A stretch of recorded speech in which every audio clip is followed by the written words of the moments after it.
The man didn't knock. That was the first thing people remembered later, when they talked about what happened that Christmas Eve in Harlow Creek. Not what he said, not what he did with his hands, but the fact that he never knocked. Silas Draper just pushed the door open like he owned the place, because in his mind, he did. He walked into the stage depot with snow still on his coat and dropped a folded paper on the counter in front of the station agent, a thin man named Gerber, who had worked that desk for 11 years and had never once refused a man like Silas anything. "The Voss woman," Silas said. "She doesn't get off here." Gerber blinked. "Sir, she's got a ticket to—" "I know what she's got." Silas picked up the paper and held it closer to Gerber's face, not so the man could read it, but so the man could feel it. "She owes my family. Her father borrowed money he never paid back. That debt transfers. You put her back on that stage and you send her wherever the next stop takes her. Doesn't matter where." There was a woman sitting in the corner of the depot, older, wrapped in a wool shawl, who heard every word. She would tell her daughter about it years later. She would say that the thing that stayed with her wasn't the money or the paper or even the cold way Silas spoke. It was that there was a young woman sitting on a bench just outside the depot door, on the other side of the thin wall, who had no idea any of this was happening. Sitting in the snow with a small bag in her lap, watching the road like she was still hoping the worst of her life was behind her. Her name was Clara Voss, and she was already out of time before she ever arrived. If you have ever been judged before anyone gave you a single chance to speak, if you have ever walked into a room and felt the walls close in before you opened your mouth, then you already know something about what that morning cost her. Stay with this story. Subscribe to this channel so you don't miss what comes next. And if this is already pulling at something in your chest, hit that like button and drop a comment telling me what city or country you're watching from. I want to know how far this story travels. The stage from Laramie had been running 4 hours behind since before dawn. It wasn't the snow, exactly, though the snow hadn't helped. It was the grade on the eastern ridge that had iced overnight and forced the driver, a veteran named Cobb, to take the long route down through the dry creek bed, which added 3 miles and cost them the light they needed. By the time Harlow Creek came into view, the sky had gone the color of old pewter, and the wind was sharp enough to cut through wool like it was paper. Clara sat wedged between a drummer who smelled of pipe tobacco and a wide woman in a fur collar who had not spoken a single word since Laramie, but had taken up the better part of 2 seats from the beginning. Clara didn't complain. She had learned years ago that complaining about the space you were given only made people shrink it further. She kept her bag on her lap the entire ride. It wasn't heavy. There was very little in it. A change of clothes she had mended twice, a small tin of her mother's buttons, because she hadn't been able to leave those behind. A letter from a man named Caleb Whitmore, written in a hand that was careful but not elegant, that described a ranch outside Harlow Creek, a daughter named Lily, who was 7 years old, and a situation that Caleb had described with almost no feeling at all. He needed help. His wife had died. He was willing to provide shelter and a legal arrangement in exchange for a woman willing to work hard and ask for little. Clara had read that letter so many times that the fold lines had gone soft. She was 26 years old. She had grown up on a small farm in eastern Nebraska that her father had borrowed against so many times the bank had finally stopped pretending it was his. When her father died the previous spring, he left behind debts that Clara couldn't pay, and a house she couldn't keep, and a name that the county knew well enough to distrust. She had spent the summer doing laundry for a hotel in Columbus. She had spent the fall answering advertisements. Caleb Whitmore's letter had not been the warmest she received, but it had been the most honest. He hadn't promised her anything he wasn't certain he could deliver. She had respected that, even if it made her lonelier to read it. She pressed her hand against the fogged window and looked out at the white landscape sliding past. The land out here was a different kind of hard than Nebraska. Bigger, more indifferent, like it had decided not to care about the people living on it, and never thought about the decision again. She wasn't afraid of hard land. She was afraid of what would happen if this didn't work. The stage lurched and stopped. "Harlow Creek," Cobb called from the box above. 20 minutes. Clara picked up her bag and waited for the others to move first. The depot was smaller than she expected. Most things in her life had been smaller than she expected, or larger in the ways that hurt, and she had made a kind of peace with that. She stepped off the stage into snow that came halfway up her boot and stood for a moment, letting her eyes adjust to the flat white glare. There was a bench under the depot's narrow overhang. She sat on it. Her dress was not warm enough for this weather. She knew that before she left Columbus, had known it every day of the journey. But it was the better of the two she owned, and she had wanted to arrive in something that didn't look like she was already defeated. She didn't know what Caleb Whitmore looked like. His letter had not described himself, which she had thought was either very modest or very private, and she hadn't been able to decide which. She had written back asking only practical questions. What time should she arrive? Was there someone to meet her? What should she bring? He had answered all three. He would come himself. She should bring only what she needed. The stage arrived at midday. It was past midday now. She shifted the bag in her lap and watched the road. Inside the depot, through the thin plank wall, she heard voices. She couldn't make out the words, only the tones. One of them flat and certain, the other careful in the way people got careful when they were outranked. She thought nothing of it. People were always arguing in public places. She had learned that was mostly just how men talked.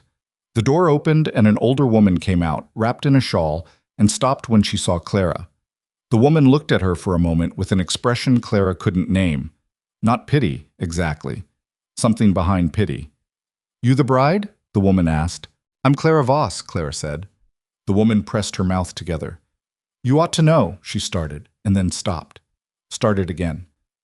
"There was a man in there, Draper. He told the agent to send you back." Clara didn't move. "Send me back where?" "Didn't specify." The woman pulled her shawl tighter. "I don't know that Gerber will do it, but Draper has weight in this town. I thought you should know before you walked in." Clara sat with that for 3 full seconds. Then she picked up her bag and stood. "Thank you," she said. She walked into the depot. "What?" Gerber looked up when she opened the door, and the way his face changed told her everything she needed to know about what kind of conversation he'd just been having. He was a small man, the kind who had spent a lifetime being small in rooms with larger men, and the look on his face was the look of a man who had just been given an order. He didn't entirely want to follow, but didn't entirely want to refuse either. There was no one else in the depot. Draper was gone. "Are you the agent?" Clara asked. "Yes, ma'am." "I have a ticket to Harlow Creek. I'm told someone tried to have me sent back." Gerber's hands moved on the counter without going anywhere. "Ma'am, I have a legal ticket," Clara said again. Not loud, not hard, just clear. "I've arrived at the station on the ticket. Whatever was said to you by whoever said it, the arrangement I have is legal and it's already been made. I'm not getting back on that stage." Gerber looked at her. She looked back at him. "Mr. Whitmore is supposed to meet me," she added. "Is he here?" "Not yet." "Then I'll wait." She sat down on the bench inside and set her bag on the floor between her feet and folded her hands in her lap. She did not shake, though she wanted to. She had learned that wanting to shake and shaking were two different things, and that the space between them was where whatever she had that passed for strength lived. She didn't know who Draper was. She didn't know why her father's debts had followed her this far. She had let herself believe, that putting 600 miles between herself and Nebraska might be enough distance to start clean. That had been the thing her father had never managed, clean. She had wanted to try. She sat in that depot for 40 minutes before she heard the sound of a wagon outside. Caleb Whitmore was not what she'd built in her head. She had pictured someone older, maybe, she didn't know why, with the kind of face that had been worn smooth by grief, the way river rocks got worn by water, until nothing sharp was left. She had pictured someone quiet in the way that men who'd lost a great deal were often quiet. He was quiet. She had that part right.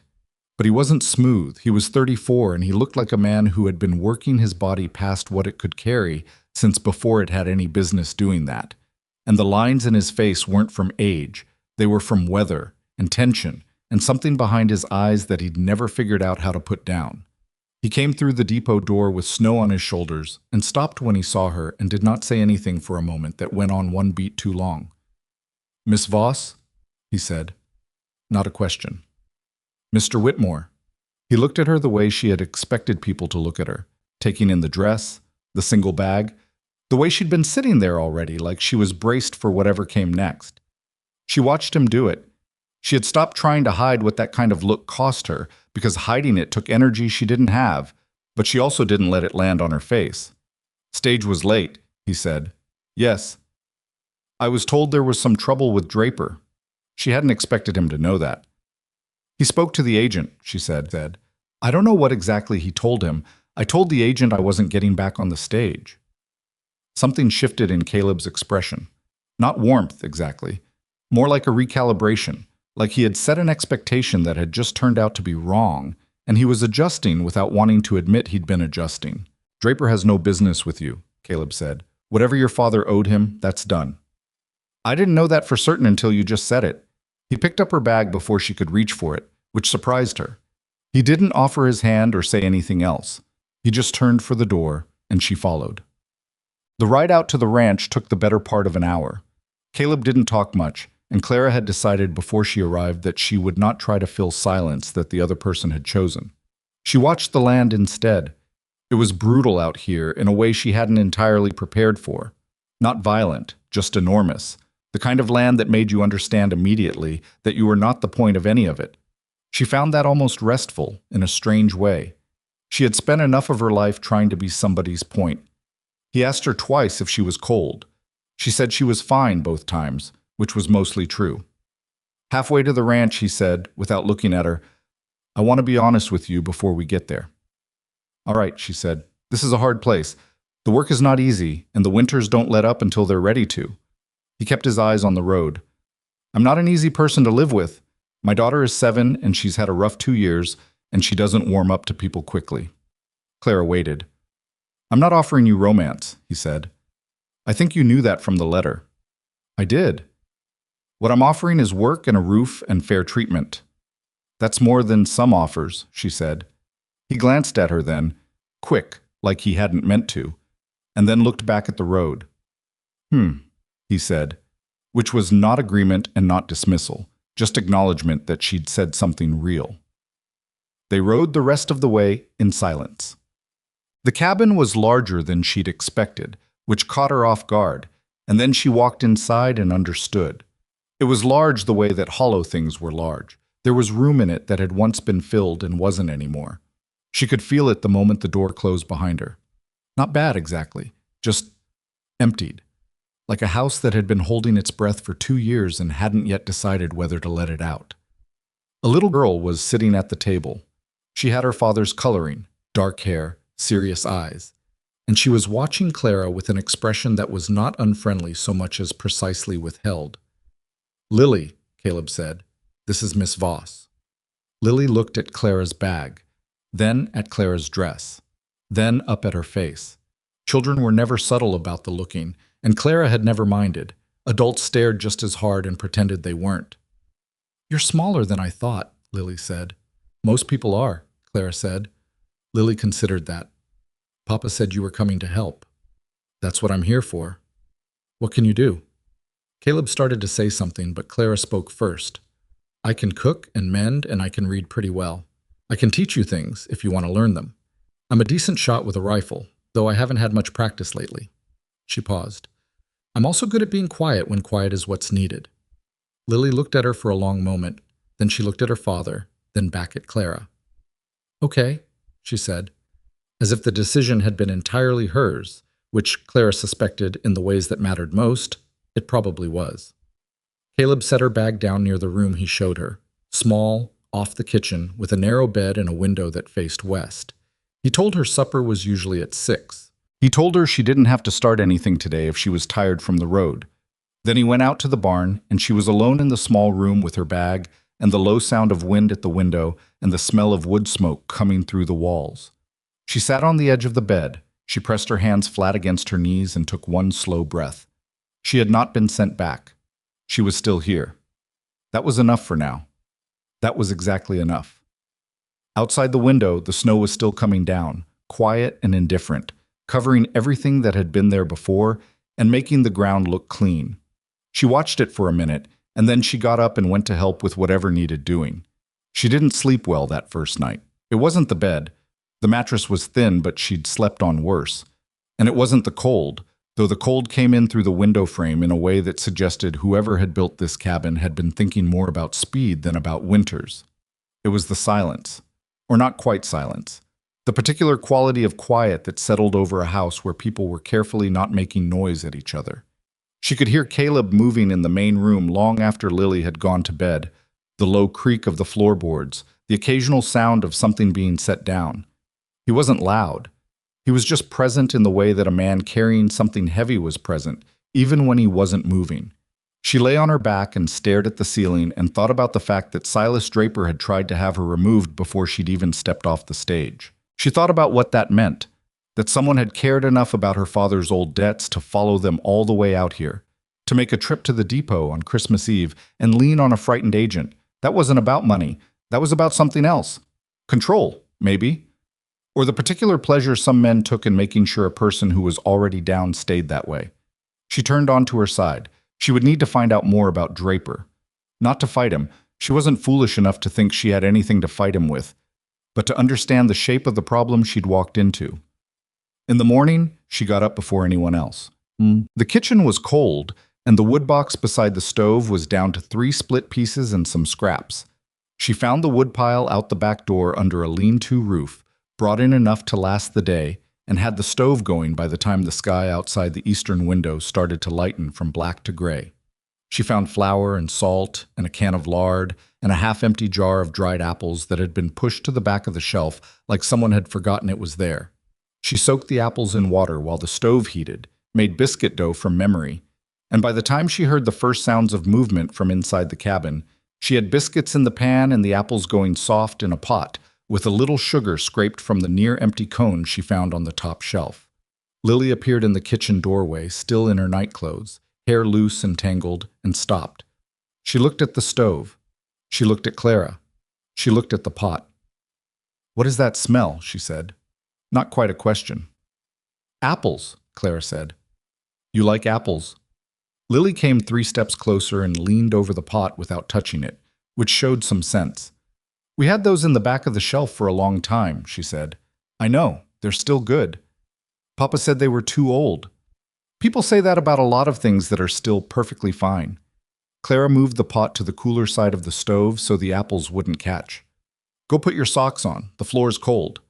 Lily looked at her feet, which were bare, and then looked at Clara with an expression that suggested she was deciding whether to take the instruction as an order or a suggestion. Then she went and got her socks. Caleb came in from outside. He'd already been to the barn, she realized, because there was fresh hay on his boots, and he was moving like a man who'd been up for a while, and stopped when he smelled the stove the same way Lily had, though he was better at hiding the reaction. "You didn't have to do this," he said. "I know," Clara said. "Sit down." He sat down. She put biscuits and apples in front of him and then sat across the table and ate her own while they were warm. Lily came back with her socks and sat between them and ate with the focused efficiency of a child who had spent 2 years eating breakfast in a quiet house and knew it was better to eat before the quiet got heavy. "These are good," Lily announced, with the particular authority of a 7-year-old delivering a verdict. Caleb said nothing, but he ate 2 biscuits, which Clara figured told her what she needed to know. Passam. The snow kept coming for 3 more days. It wasn't a blizzard. She had seen blizzards in Nebraska, had watched them swallow fence lines whole, but it was steady and serious, the kind of snow that wasn't making a point, just doing its job. And by the second day, the drifts against the north wall of the cabin were up past the window ledge. Caleb went out to the barn morning and evening, no matter what the sky was doing.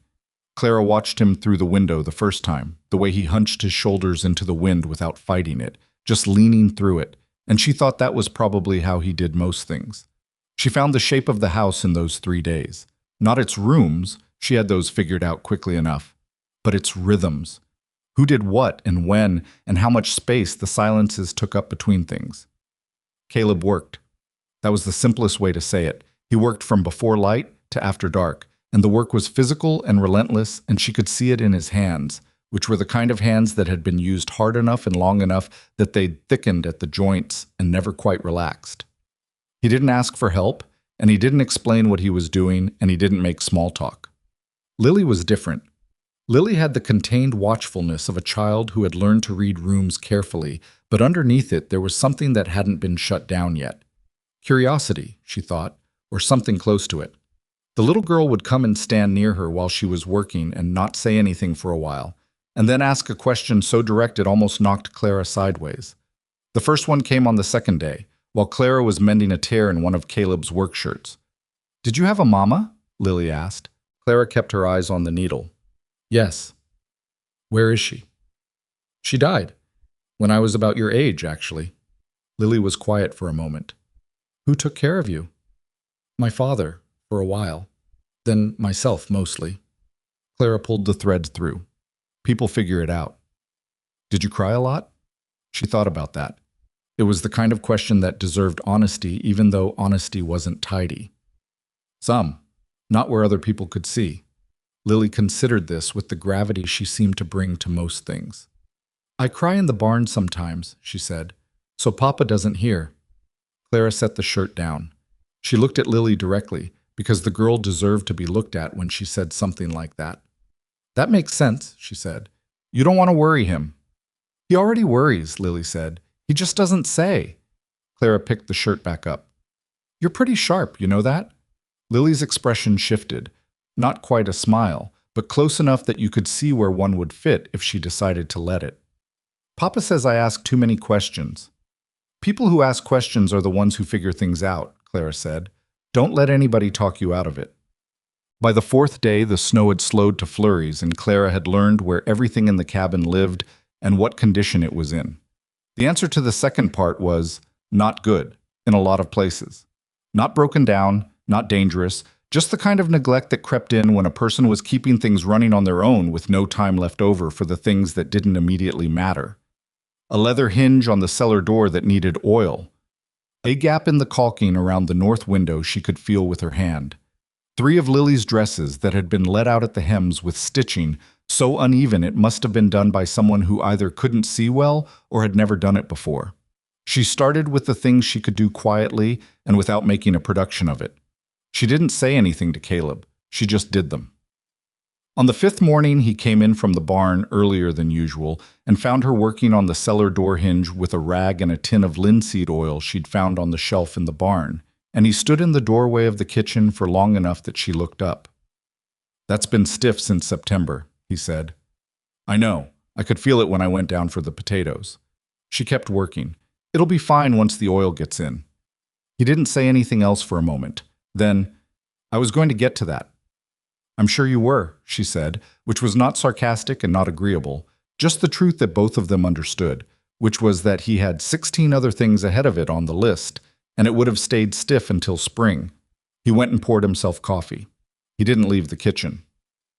"Draper," he said after a minute. "I want to tell you about him." She let go of the hinge and sat back on her heels. "All right. His father and my father were in a land dispute 20 years back. Draper's family claims a section of the north pasture that's been registered in my name since before I was born. It's never gone to court because neither side has had enough money to make it worth going." He looked at his coffee. "When your father borrowed from the Drapers, I don't know the full of it, but I heard things. Silas Draper held that note for years. After your father died, he figured the debt transferred." "To me," Clara said. "To whoever had your name. He knew I'd sent for a bride. He figured if he got you sent back, it would—" Caleb stopped. "I don't entirely know what he figured. Draper doesn't always need a reason that makes sense to other people. He just likes winning." Clara was quiet for a moment.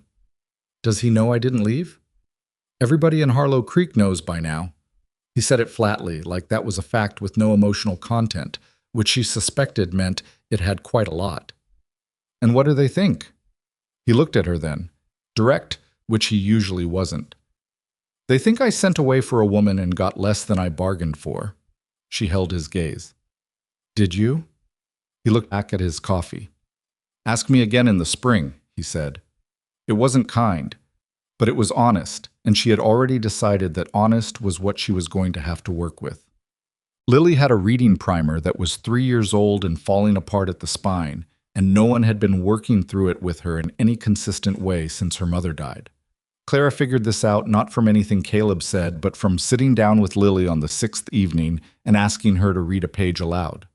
The girl could read, she wasn't starting from nothing, but she read slowly and with the particular hesitation of someone who had been doing it alone and unsure, without anyone to tell her when she was right. "You're doing fine," Clara said. "You just need practice." Miss Aldine at the schoolhouse says I'm behind, Lily said. Miss Aldine says that about a lot of kids. It doesn't mean much. Clara turned the page. Try this one. They spent an hour on it. Lily pushed back twice. Once when she couldn't get a word and got frustrated, and once when she decided she was tired and Clara wasn't ready to stop. And Clara let the first one go and didn't let the second one go, because she could tell the difference between can't and won't. And Lily was bright enough that letting her quit on won't would cost her later. Caleb was at the table mending a harness strap while they worked. He didn't say anything, and he didn't look up. But when Clara finally closed the primer and told Lily she'd done well, she heard the harness strap go still in his hands. The first time she broke something, she was sure Caleb would say something sharp. It was a clay crock. She'd been moving it to clean behind the shelf, and it slipped and hit the floor and cracked clean through. She stood looking at it for a second with that particular feeling, the one she'd grown up with, the one that said, now comes the hard part. Caleb came in from the other room. He looked at the crock. He looked at her. That crock was cracked already, he said. I just never got around to throwing it out. She looked at the pieces on the floor. There was, now that she was looking, a very old crack running from the rim that the new break had followed. Oh, she said. Don't worry about it. He picked up the larger piece and looked at it. Couldn't keep beans in it anyway. The seal was gone. He dropped it in the scrap pile and went back to what he'd been doing. Clara stood in the kitchen for a moment after he left. She wasn't sure what to make of that. She had expected something different. Not cruelty exactly, but the kind of sharp impatience that came out of people who were already at their limit. She had been preparing for it without realizing she was preparing for it. She swept up the smaller pieces and didn't think too hard about what it meant that she'd been wrong. Well, 10 days in, the weather broke enough that Caleb said he needed to go into Harlow Creek for supplies. Clara wrote out a list of things she needed, nothing extravagant, just the honest inventory of what the kitchen was running low on, and handed it to him without preamble. He looked at it. This is specific, he said. I know what we're out of, she said. He folded the list and put it in his coat pocket. He told her he'd be back before dark. He took the wagon. She spent the morning doing the things that were easier without another adult in the house to navigate around. She reorganized the kitchen shelves so the things used daily were in reach, and the things used rarely were up high. She found Lily's winter coat in the trunk and let out the sleeves where they'd grown too short and added a button to replace the missing one. She started a pot of beans from the last of the dried ones and got them soaking. Lily sat at the table doing her letters. Claire had given her a slate and chalk and a list of words to copy, and she was doing it with the same serious expression she brought to most things, her tongue just barely visible at the corner of her mouth while she worked. Clara, Lily said, without looking up. Why did you come here? Clara didn't stop what she was doing. I needed work. Your papa needed help. It seemed like a fair trade. Lily wrote another letter. Did you want to come? That was a different question, and they both knew it. Clara thought about it honestly before she answered. I wanted to be somewhere I could be useful, she said. This seemed like that place. Lily looked up. Do you like it here? I've only been here 10 days. But do you? Clara looked around the kitchen. The scrubbed shelf, the pot on the stove, the morning light coming in the window at a low January angle. Yes, she said. I think I do. Lily looked back at her slate. Good, she said. I like it better when you're here. Caleb came home after dark. Clara had kept supper warm, and she didn't ask why he was late because she could see from the set of his shoulders the moment he came through the door that something had happened in town. He brought in the supplies, set the boxes on the kitchen table, and went to wash up without speaking, which was normal enough that she didn't push it. He came back and sat down, and she put a plate in front of him and sat across from Lily, who was already eating, and for a while the only sounds were the ordinary sounds of a family eating. Then Caleb set his fork down. Draper was in the general store, he said, with 2 other men, Martin and somebody I didn't recognize. Clara kept eating. What did he say? Nothing to me directly. He was talking loud enough that I was supposed to hear. Caleb looked at the table. About the kind of woman a man sends away for when nobody local would have him. Lily had gone very still. Lily, Claire said, can you go check on the kindling by the back door, make sure there's enough for morning? Lily looked between them and then went, which meant she understood more than she was supposed to. Clara waited until she heard the back door. "What else?" she said. He said, Caleb stopped. Started again.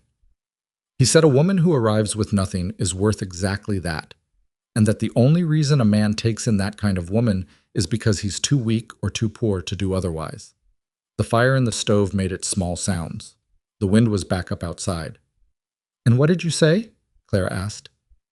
"I didn't say anything." She nodded slowly. "Okay." "I should have—" "It's okay," she said. "You don't have to fight everyone who says something stupid." He looked up at her. His expression was complicated in a way she didn't entirely have the key to yet. "It wasn't stupid," he said. "That's the part that—" He stopped again. "People are going to say things about you, because of how you arrived, because of who your father was. I knew that before you got here. I just didn't—" He pressed his hands flat on the table. "I should have said something." "You should have," she agreed. Not to wound him, just because it was true. He took that without flinching, which she gave him credit for. "I'll do better," he said. She looked at him. He meant it. She could see that he meant it. Whether he would actually do it was a different matter, and she knew enough about people to understand that meaning something and doing it were not the same act, and the distance between them was where most people fell down. But she nodded. "All right," she said. She got up and went to the back door and called Lily in from the cold. The second time Caleb went to town, he took Lily with him and left Clara alone at the ranch for the better part of a day. She didn't mind being alone. She'd spent a lot of her life that way.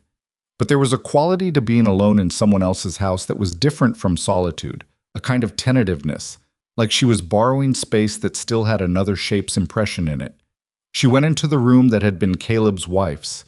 She knew it by instinct, the way it was closed off from the rest of the house and hadn't been used, and stood in the doorway without going in. She wasn't curious in the prying sense. She just wanted to understand what she was working around. The room had been straightened but not cleared. There was a woman's shawl folded on the chair, a hairbrush on the small table, a few things that someone had organized but not put away, not thrown out, the in-between state of grief that couldn't decide yet. Clara stood there for a moment and then pulled the door closed.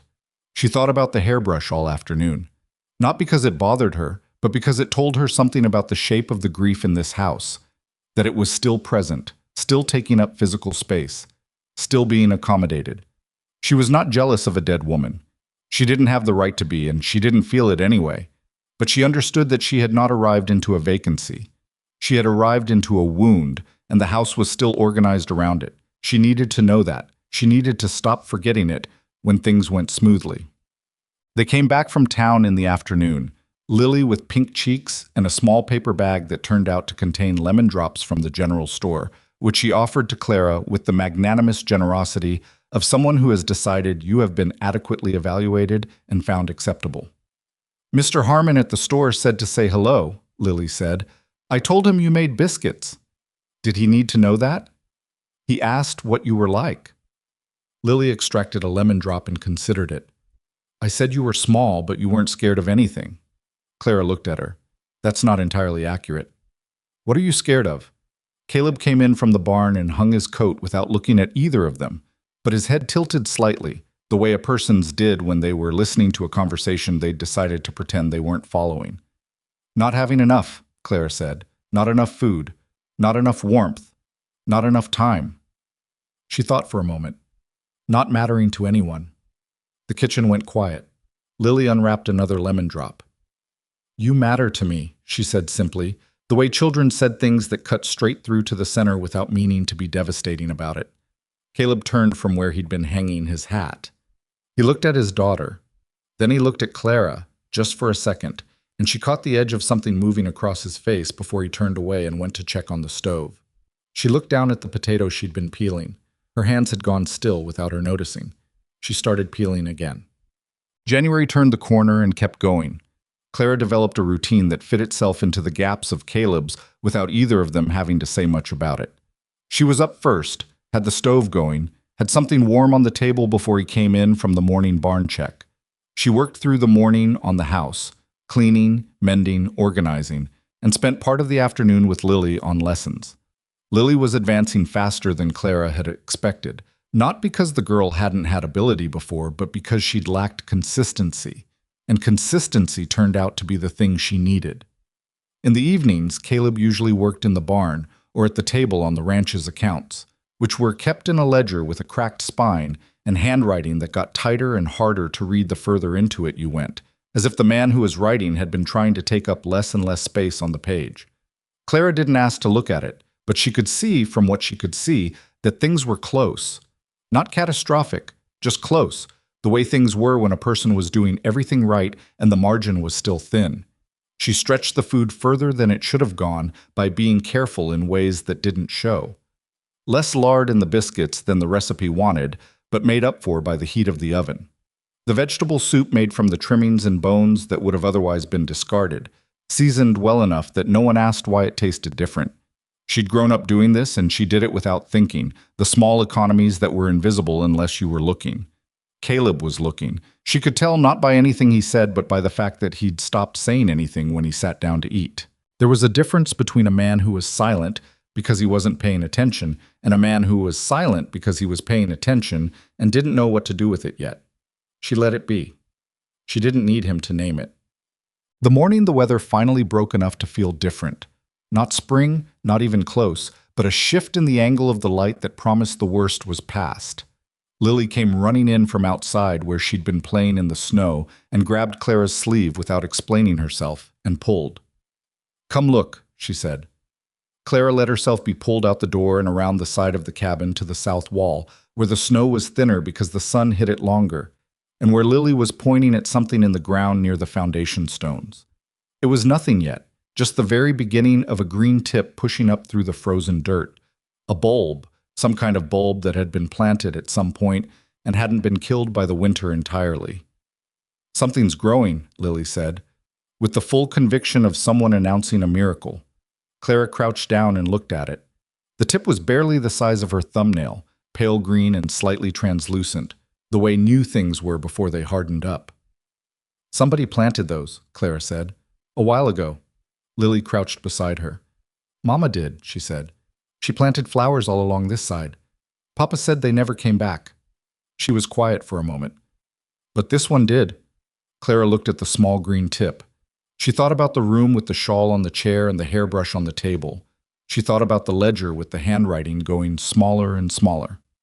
"Well," she said, "sometimes things just need the right conditions." Lily looked at her. Then she looked at the house, where through the window they could both see Caleb at the table with his coffee, not looking out. "Do you think Papa will be okay?" Lily asked. Clara stood up. She took a moment before answering, because this was the kind of question that deserved a real answer, not a comforting one. "I think he's already trying to be," she said. "That counts for something." Lily looked at the green tip once more. Then she took Clara's hand without asking, the way children did when they'd made a decision, and they walked back inside together. Caleb looked up when they came in. He looked at his daughter's hand in Clara's. He looked at Clara's face. He looked back at his coffee. But he didn't look away as fast as he usually did. And Clara, who had learned to read the spaces between things, noticed. The green tip by the south wall lasted 4 more days before a hard frost came back and covered it again. Lily checked on it every morning, crouching down in her coat with her breath making small clouds, pressing her finger into the snow near the base of the stem, like she could warm it through touch alone. Clara watched her from the kitchen window and didn't say anything discouraging because the bulb was probably fine. Bulbs were tougher than they looked. And because Lily needed something to tend to that wasn't her father. Caleb had gone quieter since the trip to town. Not cold exactly. More like a man who'd had something said to him that he couldn't quite put down. He was still up early, still went to the barn, still sat at the table with his ledger in the evenings. He still told Lily good night, but there was a distance in him now that hadn't been there in quite the same way before, or maybe it had been there and she just hadn't learned to read it well enough yet. She was still learning the difference between his ordinary silence and the silence that meant something was working on him underneath. She gave him room. That was all she knew to do with a person like that. What she didn't give him was less work. She kept the routine, she kept the stove going, and the lessons with Lily, and the quiet evenings where he sat at one end of the table and she sat at the other, and neither of them needed to fill the air. She figured that if she pulled back every time he went distant, she'd spend the rest of the winter retreating, and she hadn't come 600 miles to retreat. It was the second week of February when the temperature climbed enough that Caleb said he needed to ride into Harlow Creek alone. Just a few hours, he said. Something at the land office. Clara said fine. He said he'd be back by supper. He wasn't. She kept the food warm longer than she should have had to, and Lily fell asleep at the table waiting, and Clara moved her to bed and sat up with her sewing until she heard the wagon coming up the frozen track at nearly 9 o'clock. She heard him come in and set things down, and she heard the particular way he moved when something had gone wrong.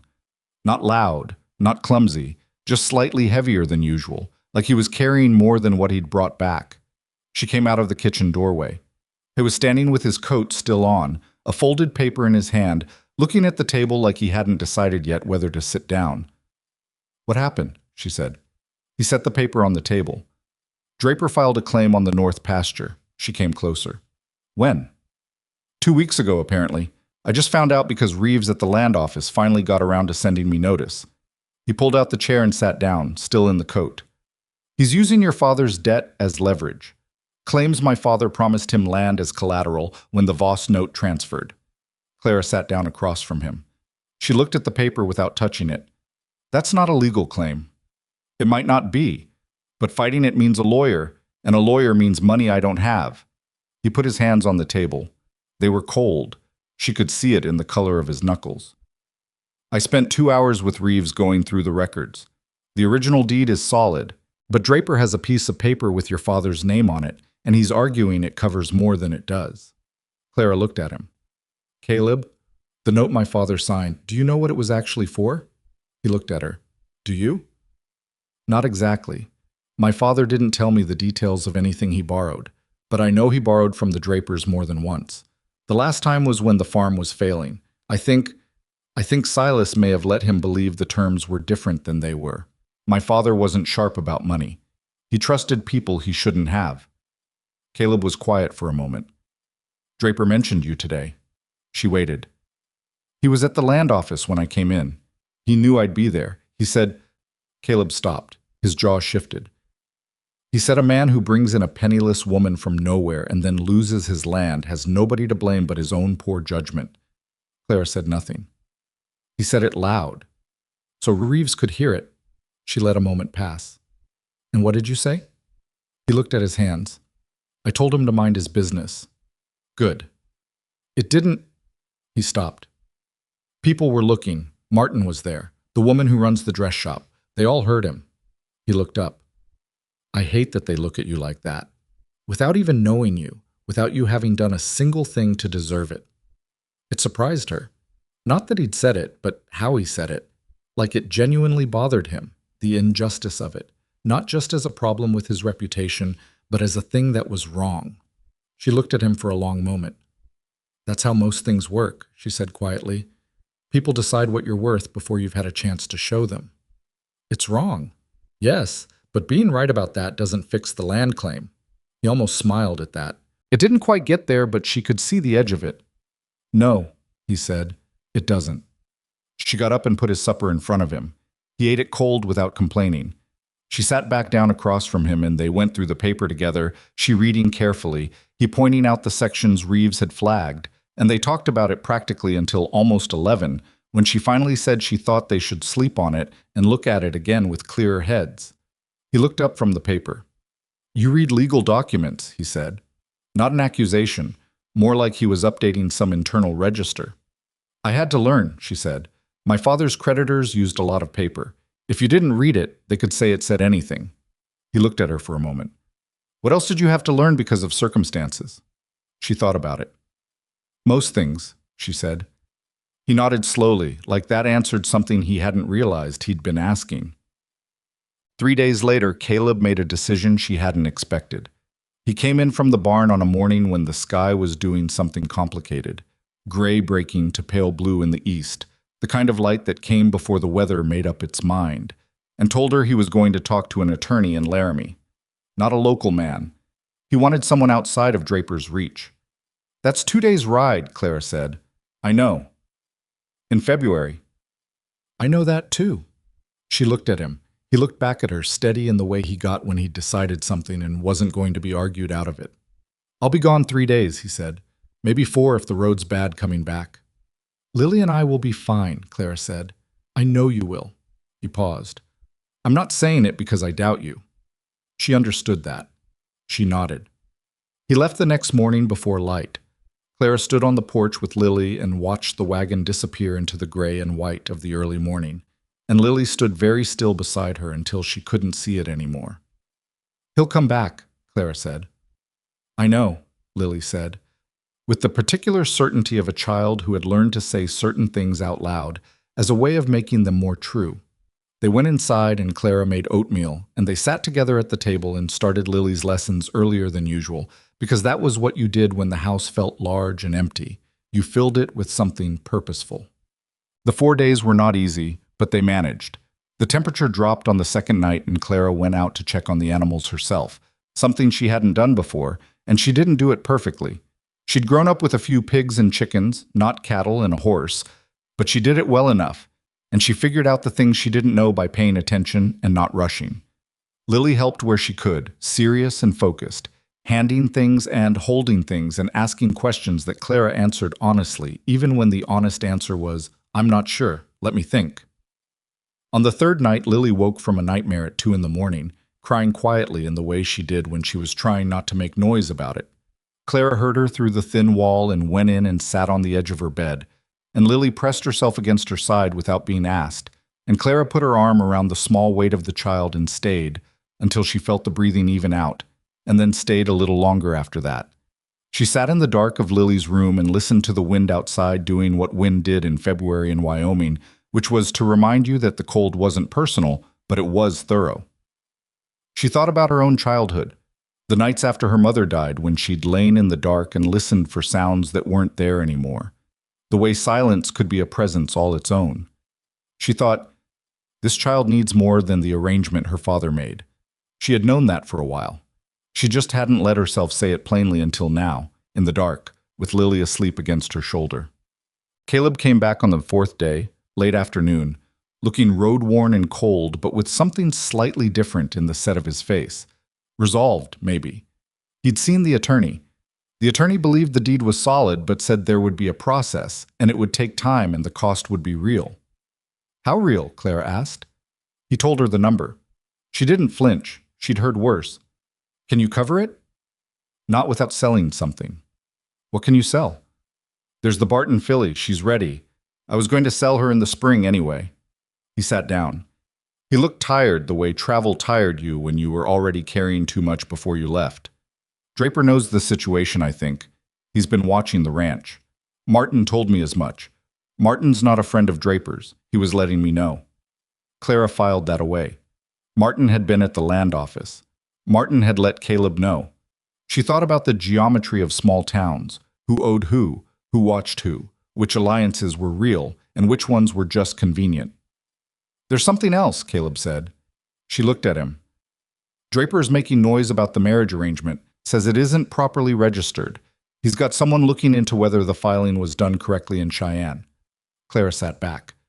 Is there a problem with the filing? I don't think so. But if he can create enough doubt about whether you're legally here under this arrangement, it gives him another angle. He looked at the table. I'm sorry. I know this isn't what you came here for. I came here to work, she said. I'm still working. Clara. He said her name carefully, like he was aware it was the first time he'd used it without any other words attached. This is not the situation I described to you in the letter. No, she agreed. If you want to, if you need to reconsider the arrangement, I would understand it. She looked at him for a long moment. His face was tired and the lines in it were showing more than usual, and he was offering her a door the way a person did when they expected you to walk through it, and they'd already decided that was probably the right outcome. I don't need to reconsider, she said. Do you? He looked at her. Because if you're asking me if I want to leave, she said, I'm telling you I don't. If you're asking me if I think you should cut the arrangement loose because it's creating problems, that's a different question, and that's one you need to decide. But don't make that decision for me and call it consideration for my feelings. He was very quiet. I'll say it again, she said. I don't need to reconsider. He looked at the table. He pressed his hands flat against the wood. All right, he said. She got up to finish supper. February moved into March the way it always did on the frontier, which was badly and without apology. There were 3 more heavy snows, a week of wind that made the barn roof groan in a way that kept Caleb up 2 nights checking it, and a morning when the well chain froze and Clara stood outside in the dark with a kettle of hot water working on the mechanism for 20 minutes before it gave. Through all of it, the routine held. And through the routine, something else was holding too. Something she noticed mostly in the absence of things. Caleb had stopped leaving the room when she came into it. He had started leaving her coffee when he made his own. He asked her once what she thought about moving the kitchen shelf to get better light from the window, and then actually moved it when she said she thought it was a good idea. Small things. She didn't make more of them than they were, but she noticed. What she also noticed was that Lily had stopped hedging. The little girl who had greeted her with careful watchfulness in December now treated her with the comfortable frankness of someone who had decided the evaluation was over. She talked to Clara the way she talked to the furniture, not without affection, but without the energy of managing the relationship. She just existed alongside her, which was the most honest form of trust a 7-year-old had to offer. The morning everything cracked open started quietly. It was a Saturday, which meant Lily wasn't doing lessons, and she'd been outside most of the morning playing in the snow that was starting, finally, to have a different quality to it. Still cold, but heavier, wetter. The kind of snow that meant something was shifting under the surface, even if you couldn't see it yet. Clara was in the kitchen working on a dress she was letting out for Lily. The child was growing in the way children did when they'd been eating consistently, steadily, without drama. When she heard Lily come in the front door, she heard Lily stop.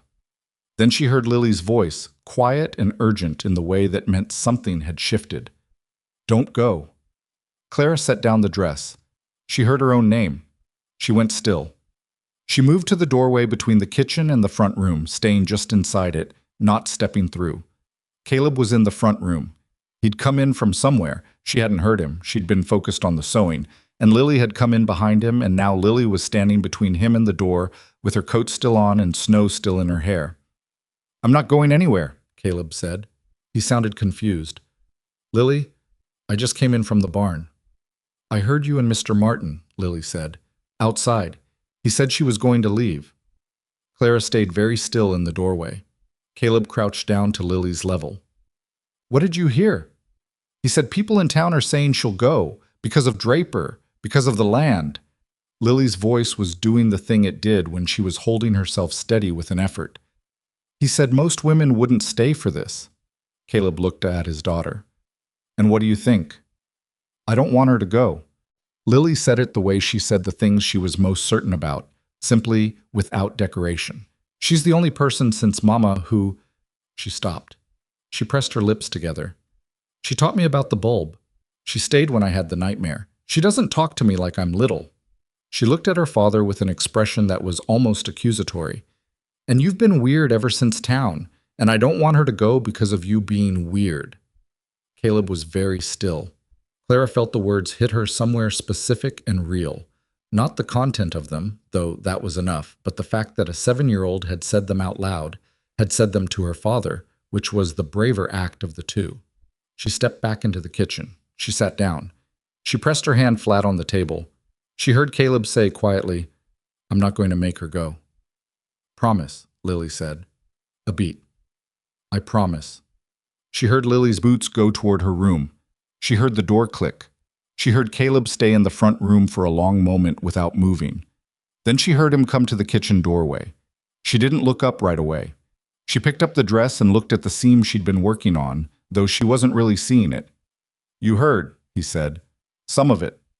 He came in and sat down across from her. He didn't say anything for a while. She waited. "Martin was asking about you," he said finally. He meant it kindly. He wanted to know. He said most women wouldn't have stayed this long given the situation with Draper. Caleb turned the coffee cup in his hands that he'd brought in from outside, gone cold. "I told him you weren't most women, and then I thought about whether I'd been treating you like you were." She looked up. "I've been pulling back," he said. "Since the second trip to town. I know I have. I could feel myself doing it, and I couldn't. I told myself it was better, simpler, that I was protecting—" He stopped. "I don't know what I was protecting." "Yourself," she said. Not unkindly. He looked at her. Probably. He set the cup down. What Draper says. What people say. I know it's wrong. I know none of it's true. But I grew up here. I care what this community thinks more than I should. And when they look at you and see... He stopped again. When they look at you and see something lesser, something I settled for, I feel it, and I've been acting on it, instead of on what I actually know. Clara set the dress down. What do you actually know? She said. He looked at her for a long moment. The February light was coming through the kitchen window at a low angle, and it was not flattering to either of them. It showed the lines in his face and the worn places in her dress, and the general unbeautiful truth of two people who were tired from a hard winter and hadn't been sleeping enough. I know you got up before anyone else every morning since you arrived, he said. I know you taught my daughter things I didn't know how to teach her. I know you stood in that depot and told Gerber you weren't getting back on the stage, and that took more nerve than most people I've met would have had in that moment. He pressed his hands on the table. I know that when the crock broke you didn't flinch.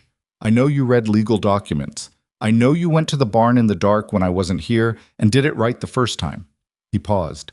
I know you sat with Lily in the night when she was frightened, and I know she told me about it, and I know that... He stopped. He looked down at his hands. I've been measuring you against what the town thinks, he said. And that's wrong. It's not who I want to be. It's not... He looked up. My wife would have told me I was being a coward. She was always straighter about that kind of thing than I was. Clara's chest felt full in a way that was uncomfortable and honest, and she didn't try to manage it. She sounds like she was a good person, she said. She was. He said it simply. So are you. That's the thing I keep... He stopped, took a breath. That's what I keep coming back to. The kitchen was quiet. The stove ticked. I'm not leaving, Clara said. I want to be clear about that. Not because of Draper, and not because of the land situation, and not because the winter has been hard. I'm not leaving because this is where I decided to be. He looked at her. I know that. I think I've known it for a while.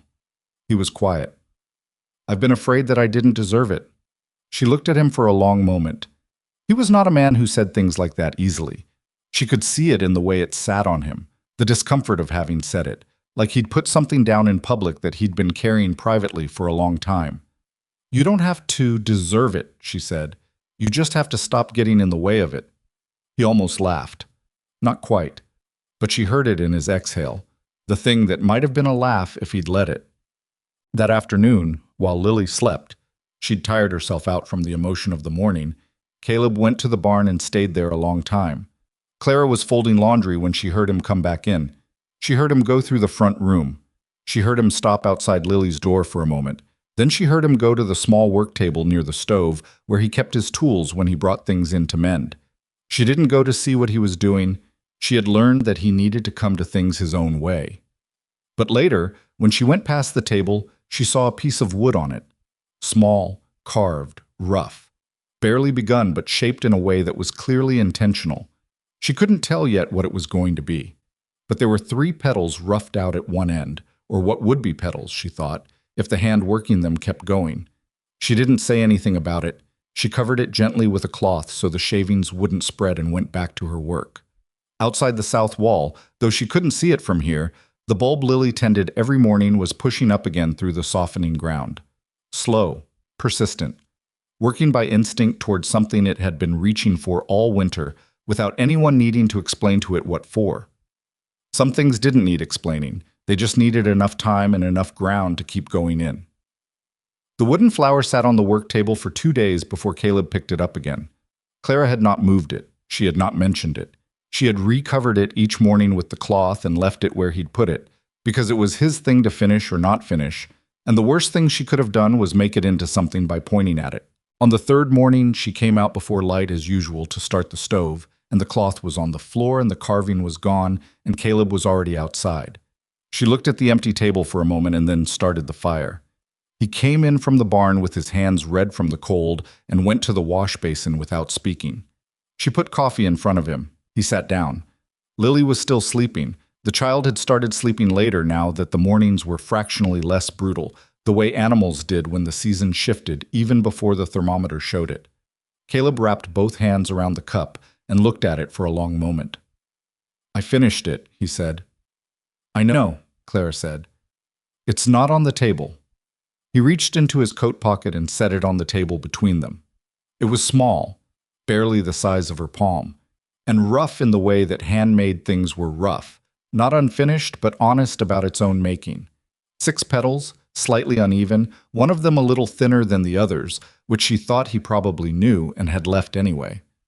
A short stem, flat at the base so it could stand. He'd sanded it smooth enough that the grain of the wood showed through, pale and clean. She looked at it without picking it up. "It's not very good," he said. "It's good," she said. "I haven't carved anything since Lily was small." He turned the cup in his hands. "Margaret, my wife. She used to say I had no patience for it. She was right. I'd start things and leave them half done." He paused. "This one I finished." Clara looked at him. He was looking at the flower. "Can I pick it up?" she asked. "It's for you," he said. Like that should have been obvious. Like he was slightly embarrassed to have to say it out loud. She picked it up. It was lighter than it looked. She turned it in her hands and felt the smooth places and the places where the grain raised slightly under her fingers, the small imperfections that made it real. "Thank you," she said. He nodded. He drank his coffee. Neither of them said anything else for a while, and the silence was a different quality than the silences they'd been sitting in all winter. Not the silence of two careful strangers managing the space between them. Something else. Something that had more room in it. She set the flower on the windowsill above the kitchen basin where the morning light would hit it. It stood there slightly crooked because the base wasn't perfectly level, and she didn't adjust it. March came in hard and left slowly. The attorney in Laramie sent a letter. The deed was solid, he confirmed. The North Pasture claim Draper had filed was built on paper that couldn't withstand serious scrutiny. But serious scrutiny costs money, and the process would take the better part of the spring to work through. And in the meantime, Draper could make Caleb's life difficult in the ways that a man with influence in a small community could always make things difficult. With opinion, with pressure, with the kind of talk that accumulated like snow against a door until the weight of it became its own problem. Caleb read the letter twice and folded it and put it in the ledger and didn't say much. Clara watched him and thought about the geometry of the problem. Draper wasn't attacking the land because he wanted the land. Not really. The North Pasture was good grazing, but not extraordinary, not worth what a prolonged legal fight would cost even the winning side. He was attacking the land because it was the thing most likely to make Caleb feel surrounded. A man who felt surrounded made worse decisions. A man who made worse decisions was easier to move.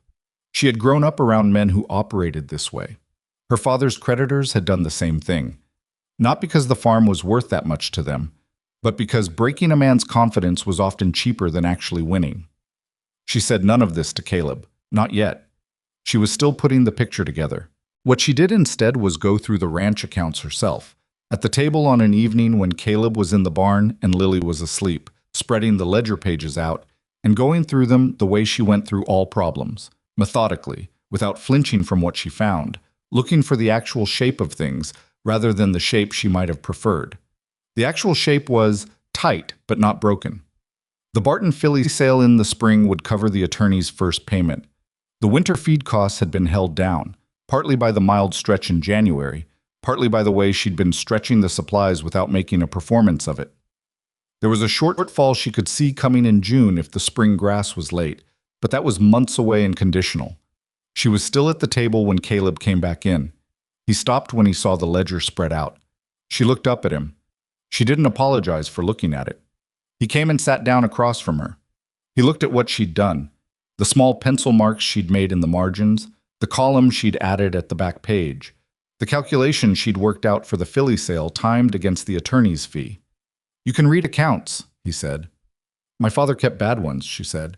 "I learned to read them so I could understand why things were going wrong before it was too late to do anything." "Did it help?"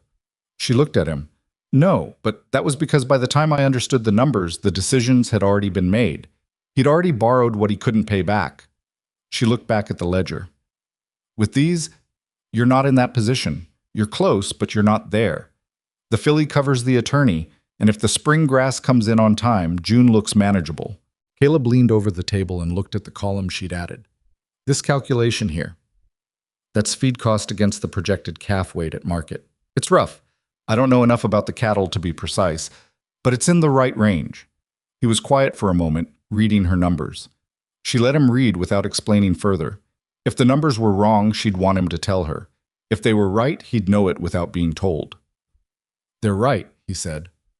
Close enough? Close enough. He looked at her. Where did you learn this? Necessity, she said. Same place I learned most things. He sat back. He looked at the ledger and then at her, and then at the wooden flower on the windowsill, which she noticed he did sometimes. Just a quick glance, the way a person checked on something they'd made to see if it was still where they left it. Clara, he said. I want to talk about the arrangement. She set down her pencil. She looked at him steadily. Not to change it, he said quickly. Not the way you might think. He looked at his hands. When I wrote that letter, when I put the advertisement in and wrote to the agency, I was... He stopped, started again. I was trying to solve a problem. I was honest about that. I told myself that was the right way to do it. Be honest about what I was offering and what I needed and leave everything else out. You were honest, she said. I was. But I was also... He pressed his mouth together. I was treating it like a business arrangement because treating it like a business arrangement meant I didn't have to feel anything about it. And that was cowardly. And I've been cowardly about it ever since you got here. He looked up at her. I don't want to be cowardly about it anymore. The fire in the stove made its small sounds. Outside the wind had dropped to almost nothing, which it sometimes did in March, just stopped without warning, like it had forgotten what it was doing. What do you want instead? Clara said. He looked at her for a long moment. I want you to know that you didn't come here as a solution to a problem. I know I presented it that way, and I know I've been treating it that way, but that's not... He struggled with it. That's not what it is now. Whatever it was when you got off that stage, it's not what it is now. She looked at him. His face was the face of a man doing something genuinely difficult. Not performing difficulty, but actually in the middle of it, saying things out loud that he hadn't said even inside his own head yet. I know, she said. I'm not saying it well. You're saying it fine. He looked at the table. I don't know how to... He stopped. Margaret and I grew up together. There wasn't a time when I had to figure out how to start with someone. I don't know how to do this. Clara looked at him for a long moment. Neither do I, she said. I've never done this either, any of it. He looked up. Like that surprised him. Like he'd been so focused on his own uncertainty that it hadn't occurred to him she might have her own. You seem, he started. Capable, she said. That's not the same thing as knowing what you're doing. I've been capable my whole life because I had to be. It doesn't mean I knew where I was going. He was quiet. I came here because it was the best option I had, she said. That was true. But it's been 3 months, and what I know now is different from what I knew when I got off the stage. She paused. What I know now is that I don't want to leave, not because I have nowhere else to go, because I don't want to. He looked at her.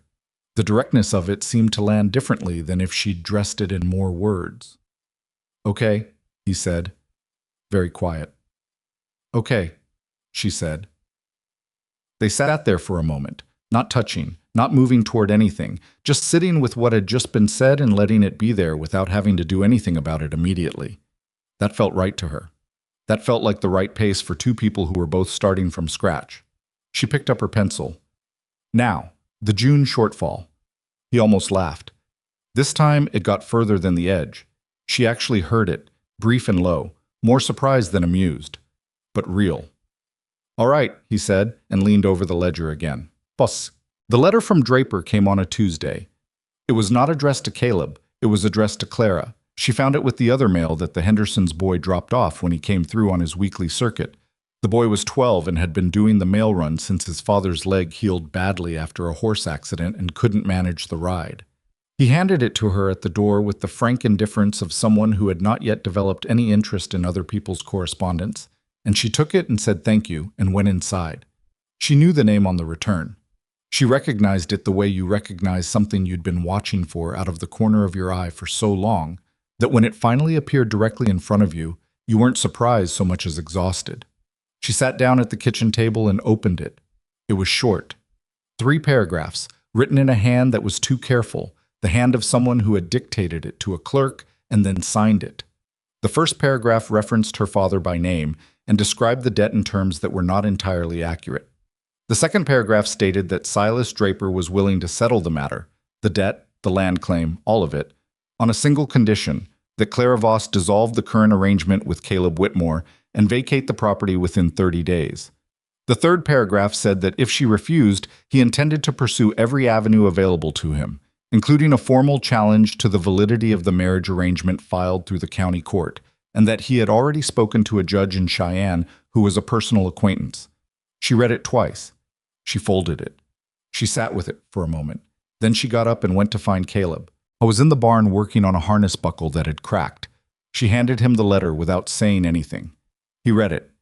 She watched his face go through several things in quick succession, the reading of it, the understanding of what it meant, and then something harder and colder settling in behind his eyes.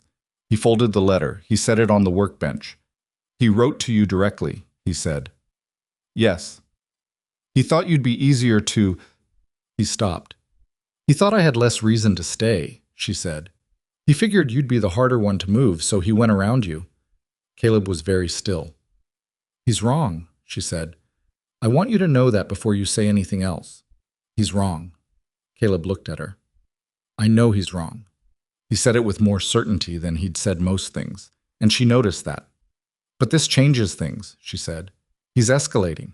If he has a connection to a judge in Cheyenne, even a loose one, that's not nothing.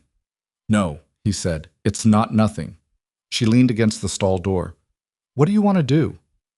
I want to send this to the attorney in Laramie, he said, today, and I want to write back to Draper myself. What are you going to say? He looked at the letter folded on the workbench. That the answer is no. That Clara Voss is my wife, and this is her home, and any attempt to alter that arrangement through personal pressure or legal maneuvering will be met accordingly. He paused, and that the next time he puts her name on an envelope, I'll be making a trip to Harlow Creek that he won't enjoy. Clara looked at him. Is that too much? He said. No, she said. That's exactly right. He picked up the letter and put it in his coat. He turned back to the harness buckle. I'll finish this and then write the letter. She turned to go back to the house. She was at the barn door when he said her name. She turned. He tried to have you sent back before you even got off the stage, Caleb said. He's been trying to push you out of here since December. He looked at her steadily. I should have said this a long time ago, but I'm saying it now. He doesn't get to win this. She looked at him for a moment. I know, she said. He's not going to. She went back to the house and started lunch. Her hands were entirely steady. April arrived the way April sometimes did on the frontier side. Not with ceremony, but with evidence. The evidence was small at first. The snow pulling back from the south-facing slopes, the sound of water moving somewhere under the frozen creek, the way the air smelled different in the mornings, sharper and wetter, like something was thawing that had been solid for a long time. Lily's bulb came up. Not just the tip this time. The whole stem pushed through, 4 inches of it, pale green going darker as the days went on, and on the first morning it appeared fully. She stood and looked at it for so long that Clara had to call her in twice for breakfast. It made it, Lily announced at the table. Told you, Clara said. Lily looked at her father. Can we plant more? On that whole side of the cabin? Mama planted them all along there, but they never all came back. Caleb looked at his daughter. There was something in his expression that was careful in the particular way it got careful when Margaret's name came up. Not closed, not raw, just careful, like he was handling something that had sharp edges but that he'd decided to handle anyway. We'd need bulbs, he said. Mr. Harmon at the store has bulbs, Lily said. I saw them. You saw bulbs at the general store. They were in a box near the seed counter. Lily buttered her biscuit with focused concentration. I noticed because they looked like little onions, but they weren't. Caleb looked at Clara. Clara looked at her coffee. She was not going to tell him what to do about this. All right, he said. Next time we go to town, we'll look at the bulbs. Lily nodded like this was the only reasonable answer and went back to her breakfast. They went to town the following Saturday, all 3 of them. It was the first time they'd gone together. Before, it had always been Caleb alone or Caleb with Lily, never all three in the wagon on the road to Harlow Creek. Clara noticed the difference in the way people looked at them when they came down the main street. Not hostility, exactly, at least not universally, but attention. The particular attention of a small community recalibrating its understanding of something it thought it had already filed away. Harmon at the general store greeted Caleb by name and then looked at Clara and said, "Mrs. Whitmore," in the way people said things when they weren't entirely sure of the protocol but had decided to try.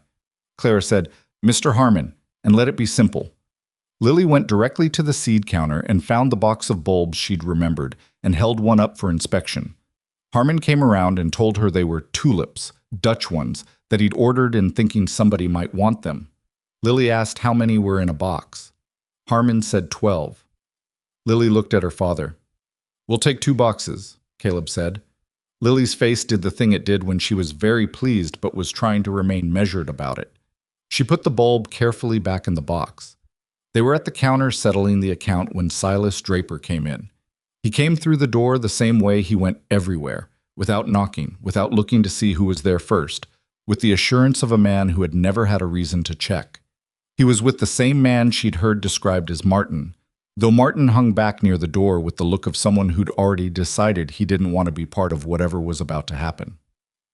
Draper looked at Caleb, then he looked at Clara. Then he looked at Lily, who was holding her box of bulbs and looking at him with the direct, unafraid gaze of a child who had not yet learned to pretend she wasn't watching. "Whitmore," Draper said. "Draper," Caleb said. He didn't turn around fully. He signed the account slip and took his copy from Harmon. "Got my letter, I take it," Draper said. "I sent you a reply," Caleb said. "You should receive it by Wednesday." Draper looked at Clara. "Miss Voss?" "It's Mrs. Whitmore," Clara said. Something shifted in Draper's expression. Not quite surprise, more like reassessment. He was not a man who expected to be corrected in public. Not by her. "That's still a matter to be determined," he said. "No," Clara said. "It isn't." She said it the same way she'd said everything in her life that mattered. Not loudly, not aggressively, just with the flatness of someone stating a thing they had decided was true and had no interest in debating. She'd used that voice with Gerber at the stage depot in December. She'd used it with her father's creditors in Nebraska. It was the voice she had when she was most certain and when she was most tired of being pushed. Draper looked at Caleb. "You let your wife speak for you now?" "She was speaking for herself," Caleb said. "She generally does." He picked up their goods from the counter. "We're done here, Draper." He handed the smaller package to Clara and put his hand at the small of her back, briefly, just the pressure of it, long enough to be deliberate and short enough not to be a performance, and they walked out of the store together, Lily following with her box of bulbs pressed against her chest. Martin held the door for them. He didn't say anything, but he nodded at Clara as she passed, a small nod, and she thought about what Caleb had said, that Martin had warned him. She nodded back. Outside on the boardwalk, Lily said, "He's not very nice." "No," Caleb said. "Why does he think he can tell us what to do?" "He's been told yes his whole life," Clara said. "Men like that start to believe yes is the only answer there is." Lily considered this. "What happens when they hear no?"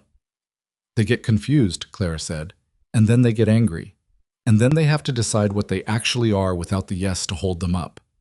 Lily looked back at the store. "What is he?" "We'll find out," Clara said. The attorney's letter came 3 days after the trip to town. It was addressed to Caleb, and it was 4 pages long, and Clara read it with him at the table that evening after Lily was in bed. The news was largely good, qualified in the way legal news always was.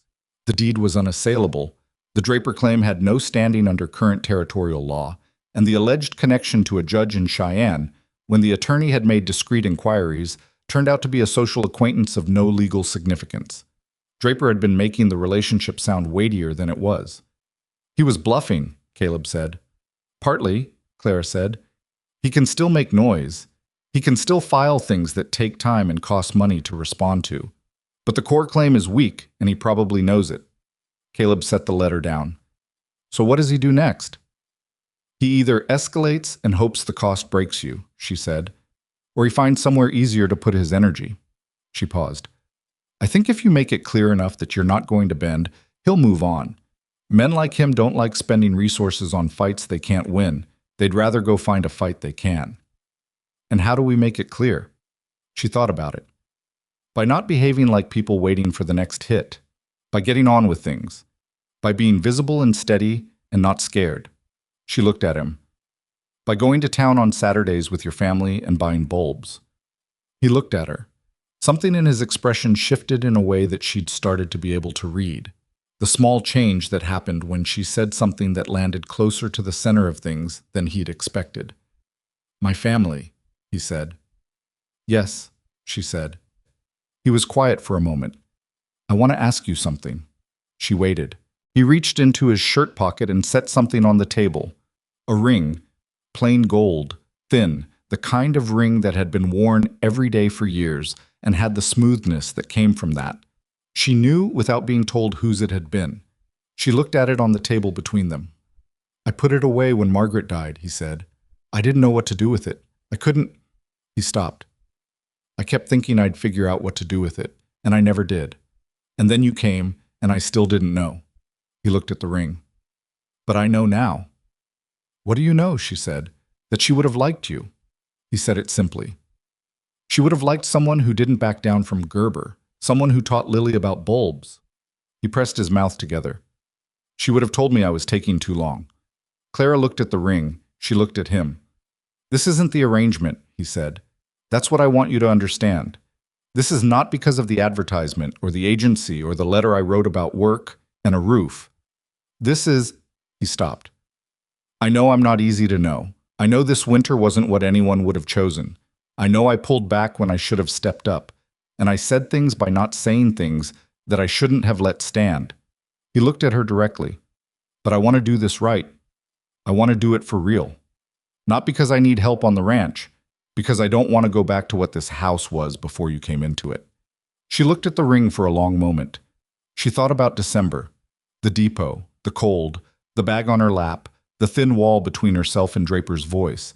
She thought about the first morning she'd built the fire before anyone was up. She thought about Lily in the dark, pressed against her side. She thought about the wooden flower on the windowsill, standing slightly crooked because the base wasn't quite level. She reached out and picked up the ring. Ask me properly, she said. He looked at her.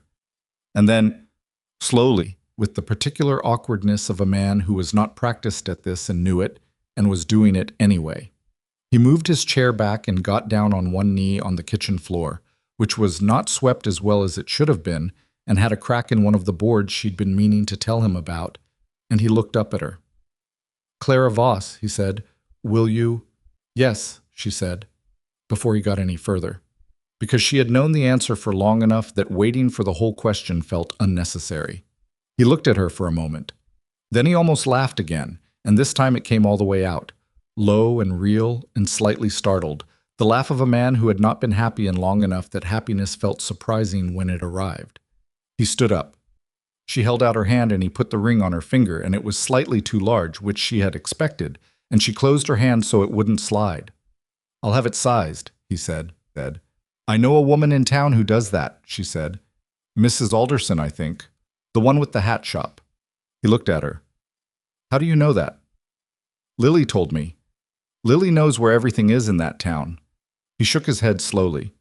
He reached out and tucked a loose strand of her hair back, carefully, like he wasn't certain he was allowed to, and she let him. They stood in the kitchen in the April evening with the fire going low in the stove and the wooden flower on the windowsill and the ledger on the table and the ring slightly too large on her finger. It was not a perfect moment. The kitchen needed sweeping and the crack in the floor was still there. And somewhere in the barn, one of the cattle had started making a noise that meant something was off, and Caleb would need to go check on it before bed. The ring was too big and he'd laughed at the wrong moment, and she'd said yes before he'd finished asking, which was probably not how it was supposed to go. But she had stopped measuring her life against how things were supposed to go some years ago. She measured it now against what was real, and what was real was this. A kitchen that was warmer than it had been in 2 years. A little girl asleep down the hall who had pressed herself against Clara's side in the dark and trusted her with it, and a man standing in front of her who had carved a 6-petaled flower with one petal thinner than the others and given it to her anyway. That was enough. More than enough. More honestly than she had let herself believe she would find when she'd sat in that depot in December with the wind coming under the door and Draper's voice on the other side of the wall, waiting to see if the life she'd decided on would hold. It was holding. Caleb went to the barn to check on the cattle. Clara swept the floor. She moved the ring to her middle finger so it wouldn't slide and made a note to find Mrs. Alderson the next time they were in town. She put more wood in the stove and turned down the lamp and stood in the quiet kitchen for a moment before she went to bed, listening to the sounds of the ranch at night, the distant movement in the barn, the creak of the house settling, the absence of wind. Outside, along the south wall, the bulbs were coming up. Not just the one Lily had been watching, but 4 others she hadn't noticed yet, pushing up in the dark through the softening ground, working toward something that had been waiting in them all winter. Clara turned off the lamp and went to bed, and slept without dreaming, which was its own kind of peace. The ring came back from Mrs. Alderson on a Wednesday, sized correctly, and Clara put it on her finger in the hat shop while Lily watched with the serious attention she brought to ceremonies of all kinds, even small ones. Mrs. Alderson was a compact woman in her 60s who had been in Harlow Creek longer than most of the buildings, and who had, Clara had learned, an opinion about everything and the confidence to state it plainly. "Fits better now," Mrs. Alderson said, looking at Clara's hand. "Much better," Clara said. "I heard about what happened at Harmon's store," Mrs. Alderson said. She was already moving back to her workbench, which was her way of saying she was going to speak her mind and then get back to work. When Draper came in, "I figured you had," Clara said. "You held your ground." "I live here," Clara said. "It's not hard to hold ground when it's actually yours." Mrs. Alderson looked at her over her glasses. Something in her expression settled into a different shape. Not warmer exactly, but more decided, like she had been making up her mind about something and had just finished. "There's a quilting circle that meets here on Thursday evenings," she said. "You're welcome to come." It was not a warm invitation. It was not meant to be. It was the kind of invitation that was an assessment passed, a door opened a precise and specific amount. Clara understood it completely. "Thank you," she said. "I'll come Thursday." Lily looked between them like she'd followed all of it, which she probably had. On the way out, she said to Clara, quietly, "What's a quilting circle?" "A group of women who sew together and talk," Clara said. "What do they talk about?" "Everything," Clara said. "That's the point." April moved through its second week with the particular momentum of a season that had been held back too long and was making up for it. The creek broke up on a Thursday. They heard it from the cabin, a sound like something large shifting in its sleep, and by Friday there was running water where there had been ice for 4 months. Caleb rode the fence line on the north pasture and came back with a report that was better than expected. 2 posts down, 1 section of wire that would need replacing, but no major damage. The cattle had wintered well. The Barton filly was ready to move, and he'd had a letter from a rancher in Carbon County who was interested. The money from the filly, when it came, went directly to the attorney in Laramie. The attorney wrote back 10 days later. Draper had withdrawn the land claim. Caleb read the letter standing at the kitchen table and didn't say anything for a long moment. Clara was at the stove, and she turned when she heard the silence go a particular quality and looked at him. "He pulled it," Caleb said. She turned back to the stove. "I know." He looked up. "You know?" "Not specifically, but I thought he would." She moved the pot to the back burner. Men like Draper don't like losing in public. And he'd already lost in public at the general store. Once that happens, the thing he wants most is for the whole subject to go away so he can start positioning himself as someone who never cared about it that much to begin with. Caleb set the letter down. "You've been thinking about this." "Since December," she said. He looked at her with an expression she'd come to know, the one that meant he was recalibrating again, updating that internal register he kept, the one that had started with a woman he expected to be a burden and had been updating steadily ever since. "It's not over," she said. "He'll find another angle eventually. Men like him always do. But the land is clear and the arrangement is solid and we're still here. That's a loss for him, and he knows it." She paused. "The best thing we can do is make sure the next few months are boring. Just work and routine and being present in this community in a way that makes us impossible to reduce to a rumor." "Boring," he said. "Boring is underrated," she said. "Boring means nothing is on fire." He picked up the attorney's letter again and looked at it. "I'm going to frame this," he said. You are not going to frame it. I might. Caleb. He set it down. He was smiling, the real one, the one that was still new enough that it surprised her when it arrived. All right, I won't frame it. Put it in the ledger with the deed, she said. That's where it belongs. He folded it and put it in the ledger. She went back to the soup. Thursday evening came, and Clara walked to Mrs. Alderson's hat shop for the quilting circle. There were 7 women there. She knew some of them by sight from the general store and from the 2 Sunday gatherings she'd attended with Caleb and Lily. She knew one of them, the woman who ran the schoolhouse, Miss Aldine, by reputation, mostly from what Lily had said, which was not entirely favorable. Miss Aldine was thin and precise, and looked at Clara the way you looked at something you'd been told an opinion about and were now revising in real time. They were working on a quilt for the Hendersons, whose wife had just had a 3rd child. Clara had brought her own work, one of Lily's dresses that still needed finishing, and she sat down in the circle and started in without waiting to be told where to begin, which was the right move in a room like this. Women who worked with their hands were not impressed by people who sat and waited to be instructed. For the first 20 minutes, nobody said much directly to her. There was conversation, plenty of it, about the Henderson baby, about the condition of the road to the east, about a dispute between 2 neighboring claims that had been simmering since November. Clara listened more than she talked. She had always learned more from listening than from speaking, and she was learning the room. It was a woman named Ruth Carey who said it first. Ruth was 50-ish, rancher's wife, the kind of woman whose hands told the whole story of her life without her having to say a word. She said it without looking up from her stitching. My husband said Draper pulled the claim on your north pasture. He did, Clara said. He won't let it alone forever, Ruth said. I know. He's been a problem in this valley for 15 years, Ruth said. The Kimball family lost 40 acres to him in 1879. They couldn't afford to fight it. She pulled her thread through. You could. Clara looked at her. We had a good attorney. You had a wife who reads accounts and legal documents and knew what she was looking at, Ruth said, still not looking up. That's not the same thing as the attorney. The room had gone slightly quieter around the edges, the way rooms did when the thing that had been sitting in the middle of the conversation finally got said out loud. I grew up having to, Clara said. Most of us did, Ruth said. The ones who learn it and the ones who don't. The difference is whether they were allowed to apply it. She finally looked up. You applied it.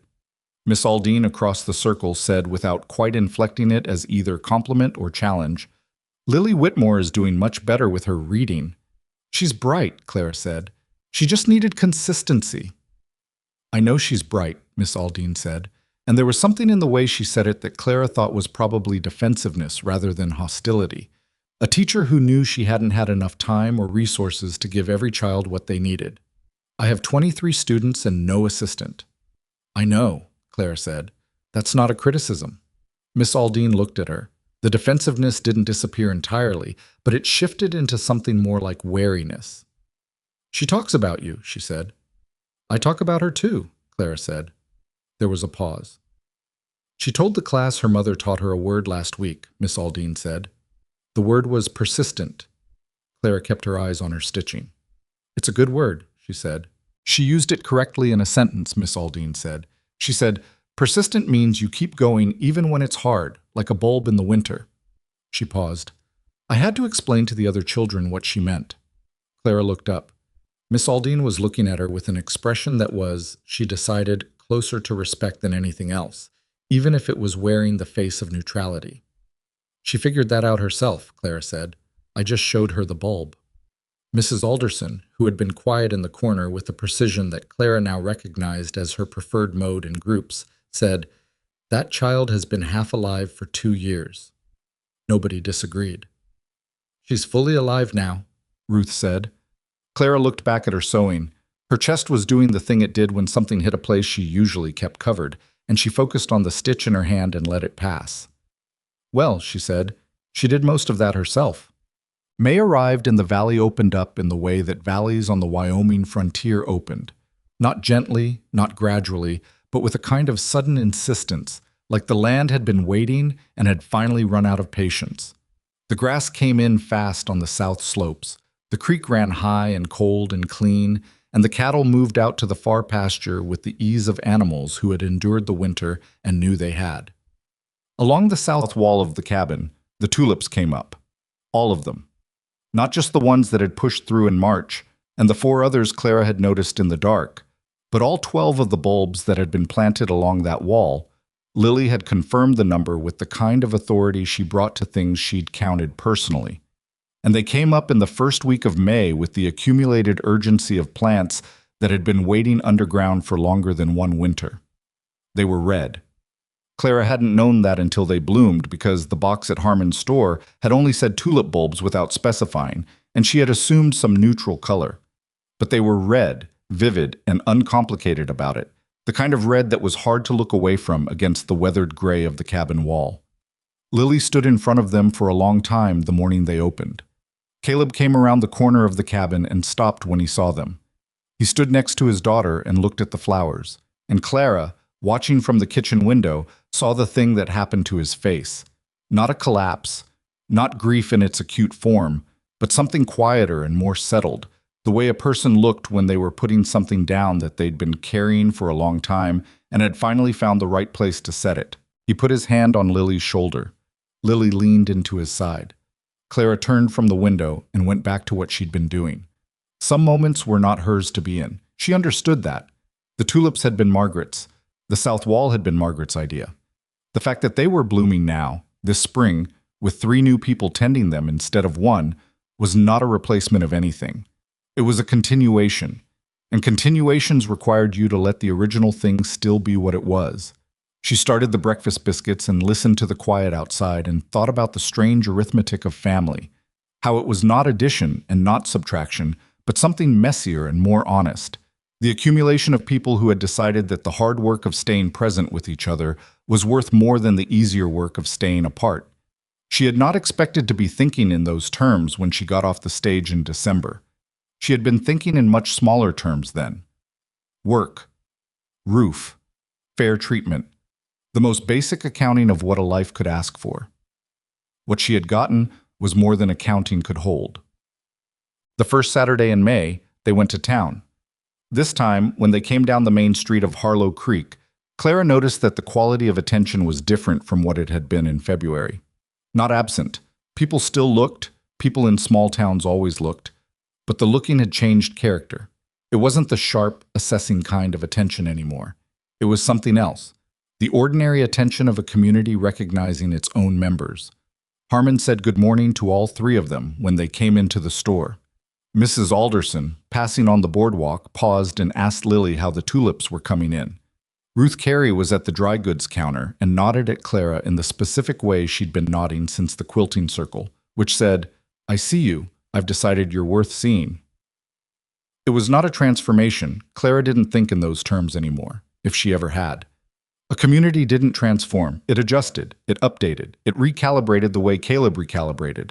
Not all at once, not dramatically, but in small, persistent shifts that added up over time into something different from what had been there before. Silas Draper was not in town that day. She didn't ask about him. She had learned to give him the correct amount of her attention, which was slightly less than he would have liked and slightly more than she would have preferred. He was still in Harlow Creek. He would always be in Harlow Creek. She had made her peace with that the same way she'd made her peace with the frozen winters and the thin margins in the ledger and the crack in the kitchen floor that Caleb had finally filled in the first week of April. Some things didn't go away. You just stopped organizing your life around them. They were at the counter when a man came in that Clara didn't recognize, mid-40s, lean, with the look of a man who spent his life moving between places rather than settling in one. He asked for Harmon, and when Harmon came, he said he was passing through from Cheyenne and had a letter for a family named Whitmore. Caleb said, "That's us." The man handed over the envelope and went back out. Clara looked at the postmark and the return address and felt something tighten in her chest before she could stop it. It was from the county court in Cheyenne. She looked at Caleb. He looked at her. They went outside to read it. It was not from Draper. It was from the court itself. A routine notification that the challenge Draper had filed to the marriage arrangement registration had been reviewed and dismissed as having no legal basis. The filing was valid. The arrangement was sound. No further action was required. Clara read it twice. Then she folded it. That's the last of it, Caleb said. The last of that part of it, she said. He'll find something else eventually. That's what men like him do. But not today. Not today, she agreed. He took the letter and folded it into his coat pocket. He looked at her. You all right? Yes, she said. She stopped. She tried to find the words for what she was feeling, which was not triumph exactly, not relief exactly, but something more like the particular exhaustion that came when you'd been braced for a long time and you finally allowed yourself to unbrace. I've been waiting for something to go wrong since December, she said. I've been waiting for the thing that proves it was too good to hold. He looked at her steadily. And nothing went wrong. She looked at him. Everything went wrong, actually, and none of it broke us. That's not the same thing. He thought about that for a moment. No, he said. It's not. Lily appeared in the doorway of the store holding a small paper bag of lemon drops, which she had apparently negotiated for without either of them noticing, and looked between them with the expression she wore when she suspected the adults were having a significant conversation that they thought was above her head. Are we getting the flower? She said. Yes, Caleb said. We're getting the flower. Then why are you standing out here? Clara looked at Caleb. He looked at her. No reason, Clara said. Come on. June came in warm. The grass on the south slopes was good, and the cattle were moving well, and the first cutting of hay went better than Caleb had projected, which meant the numbers for summer were going to be closer to solid than close. Clara updated the ledger with the real figures instead of the projections, and the difference was not enormous, but it was the right direction, and the right direction, she had found, tended to keep going if you didn't interrupt it. She had been at the ranch 6 months. She knew this because Lily had announced it at breakfast one morning as a fact requiring acknowledgement, which was very much in keeping with how Lily approached milestones of all kinds. You've been here 6 months, she said to Clara over oatmeal, with the same tone she might have used to report that the tulips were 4 inches tall. I know, Clara said. That's half a year. That's correct math. Do you feel different than when you came?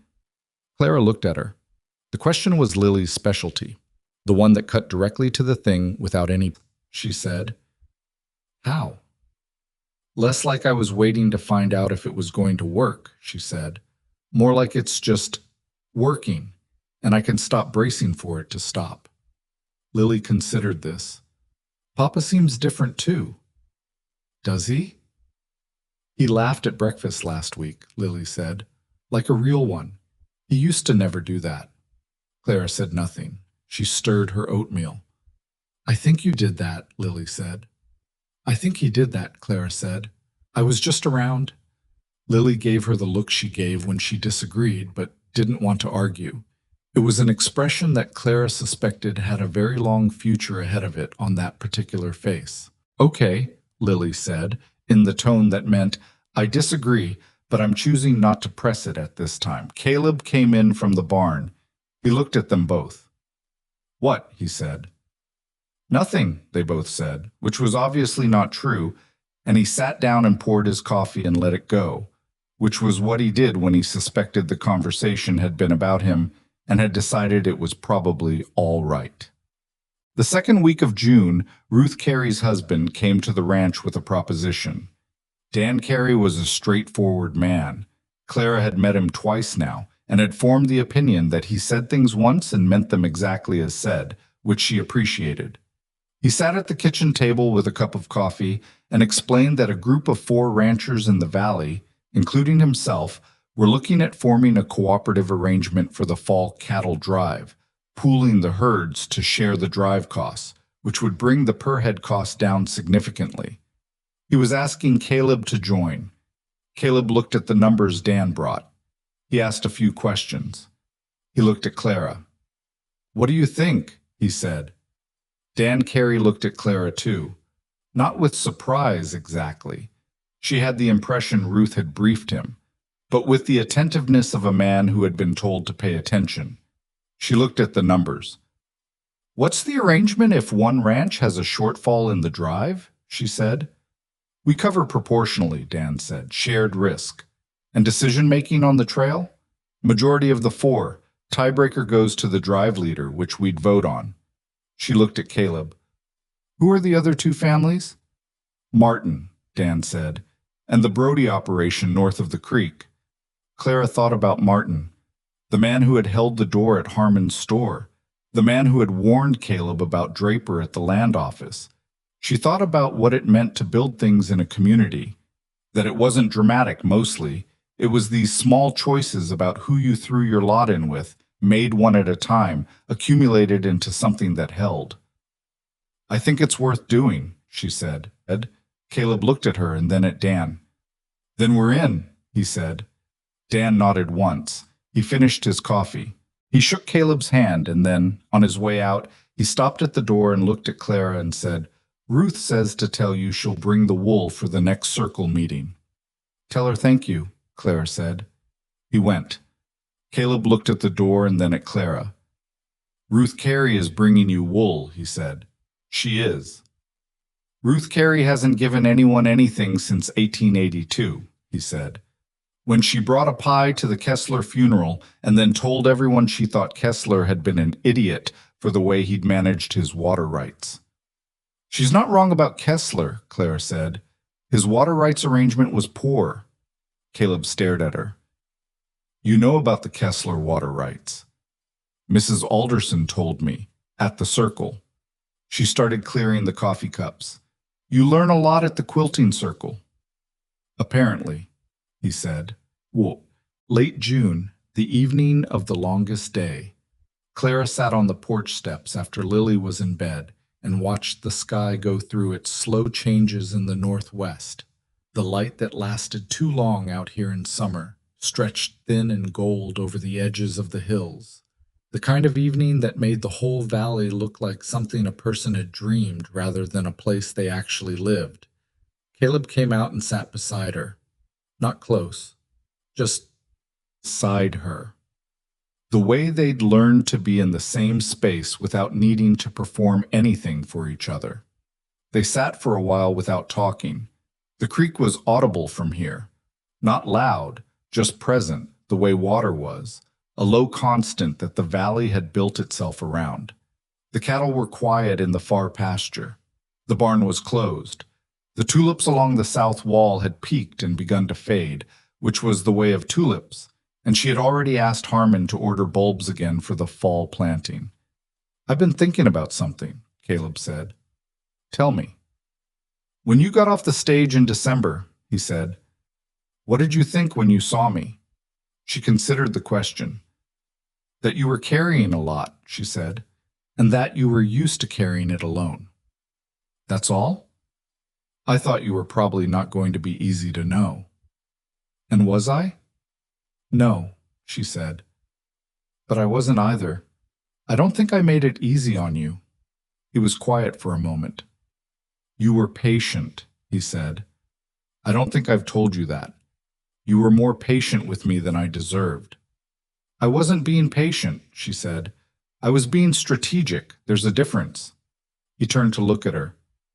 I needed it to work, she said. I was always going to give it everything I had, because I didn't have a backup plan, and also because... She stopped. She thought about how to say the true thing. Because I could see what it could be. I could see the shape of it underneath all the hard parts. And once you can see the shape of something, it's hard to walk away from it just because the surface is difficult. He was looking at her with that expression, the one that still caught her off guard sometimes, the one that meant he was paying the kind of attention he'd forgotten he was capable of. The shape of what? He said. A life, she said. A real one. Not arranged, not managed, just... She looked at the hills. People who needed each other and figured out how to say so. He was quiet for a long moment. The light was going slowly over the hills in the northwest, pulling back by degrees. I need to say something, he said. All right. When you came, when I first saw you at the depot. He stopped. I thought I'd made a mistake. I looked at you and I saw everything Draper would see. The dress, the bag, the... He pressed his mouth together. I want you to know I saw it. I'm not going to pretend I didn't. I know you saw it, she said. I could tell. And I'm sorry for it. I know that too. I'm not asking you to absolve me, he said. I just. He turned the thing over. I want you to know that it was wrong, that seeing poverty and making it mean something about a person, that's a thing I taught myself not to do. And then I did it anyway, and it was wrong. She looked at him. The long light was catching the side of his face, and he looked older than 34 and younger at the same time. The way people looked when they were being honest in a way that cost them something. We all do it, she said. That's not absolution. It's just true.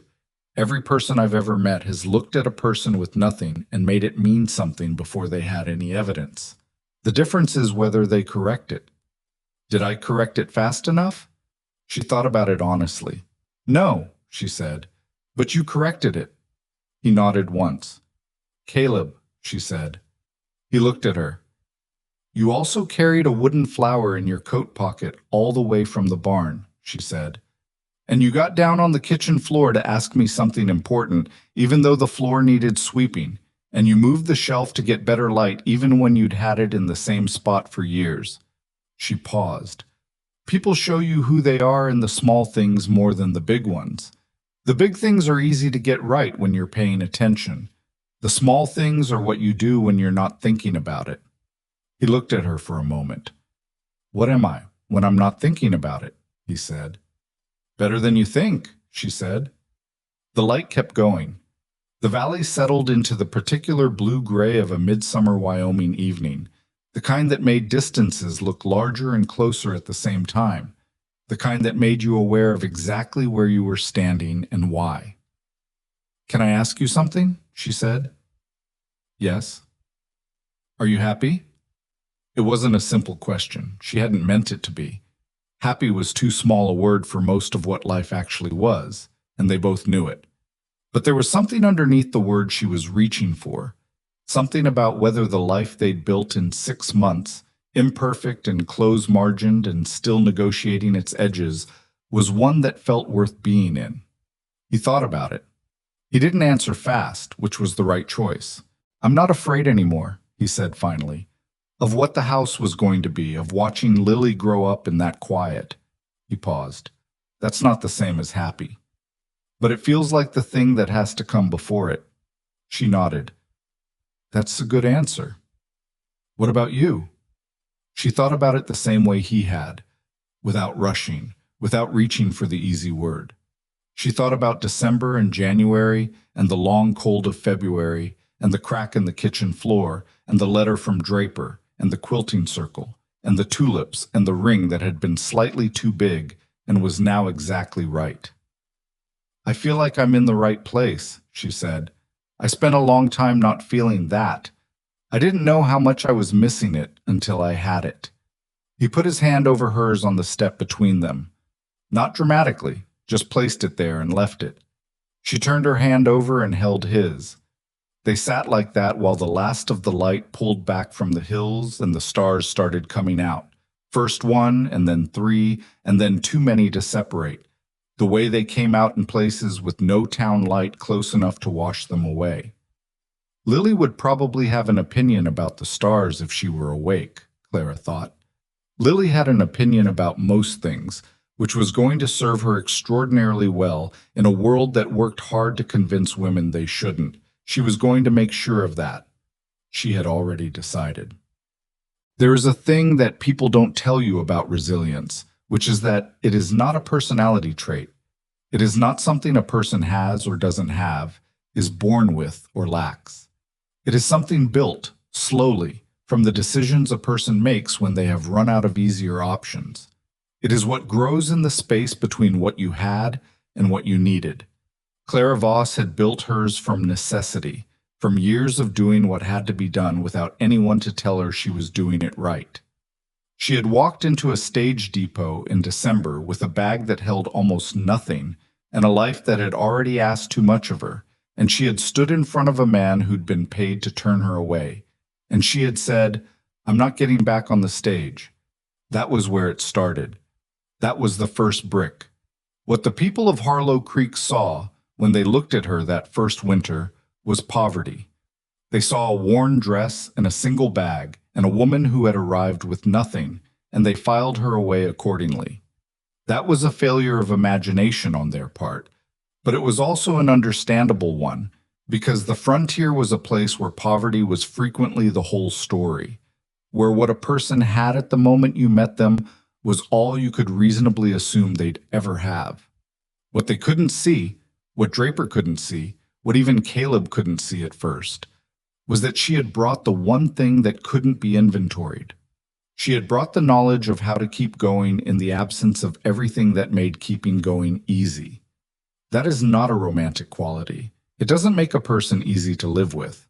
People who have learned survival by necessity tend to be careful with their trust, slow to show their hand, and quietly furious in the face of the kind of casual cruelty that writes people off before knowing them. Clara was all of those things, and she knew it. What she had not expected was to find a place where those qualities were not just tolerated, but needed, where a child needed someone who didn't back down from hard things, where a man needed someone who could read the ledger and tell him the truth about what it said, where a community, slowly, was capable of adjusting its understanding when a woman stood in a general store and said her own name with certainty. The frontier did not make people, it revealed them. That was the truth that the land enforced without apology. The cold and the distance and the thin margin between enough and not enough had a way of burning off the parts of a person that were just performance, leaving only what was structural. You found out, in a place like this, what you were actually built from. Clara had found out about herself in Nebraska long before she arrived in Wyoming. She already knew what she was built from. What Wyoming had given her was the chance to find out what it could make. The morning of the last Saturday in June, Caleb hitched the wagon early. Lily was dressed before either of them asked her to be, which was unusual, and had her hair done in the way Clara had shown her. Not perfectly, still slightly uneven on the left side, but done by her own hands, which was what mattered. She came into the kitchen with the look of a child who had something to say and was choosing her moment. "Are we going to town?" she said. "Yes," Caleb said. "As a family?" He looked at Clara. Clara looked at him. "As a family," he said. Lily nodded, satisfied. "Then I'm ready," she said, and went to wait on the porch. Clara stood at the kitchen window for a moment before she followed. She looked at the wooden flower on the sill, still slightly crooked, still catching the morning light in the grain. She looked at the ledger on the table, closed now, the attorney's letter folded inside with the deed. She looked at the windowsill where the ring caught the light from the outside, though the ring was on her finger now, and not the sill, which meant what she was actually seeing was the light the ring left behind. She picked up her bag. She put on her coat, the good wool one that Ruth Carey had helped her put together from the brought wool and her own old lining, an act of practical generosity so low-key it had almost gone unnoticed. She went outside. Caleb was already on the wagon seat. Lily was beside him. There was a space on the other side of Lily, and Clara climbed up and settled into it, and Lily immediately pressed against her side with the confident weight of a child who had decided where she belonged and saw no reason to be subtle about it. Caleb looked at them both. Something moved across his face that she didn't try to name. He picked up the reins. The wagon moved down the track toward the road, through the spring grass that was green in the way that only happened after a long winter, the vivid, aggressive green of things that had been waiting underground and were done waiting. The creek was running bright and fast to their left, and the hills were clear in the morning air, and the cattle were visible on the far slope, moving slowly in the way cattle moved when they were content, which was no way at all, just existing in the space they'd been given and finding it sufficient. Along the south wall of the cabin they were leaving behind, the tulip stems stood after the blooms had gone, still upright, still present, already doing the work of feeding the bulb underground so it would have what it needed to come back next year. That was what bulbs did. They stored everything. They held it through the cold and the dark and the frozen ground, and then they came back. Not despite the winter, but because of everything they'd gathered before it. Nothing was wasted, not even the hardest part. Especially not the hardest part. Clara Voss, Clara Whitmore, held her coat closed against the morning air and watched the road open up in front of them toward Harlow Creek, where people who had once looked at her with doubt were beginning to learn to look at her the way she'd always deserved to be looked at, as someone who was exactly who she had always been. The wagon rolled on. Lily talked about tulips. Caleb let her talk. The morning light was the kind that made everything look like it was just beginning. In a way, it was.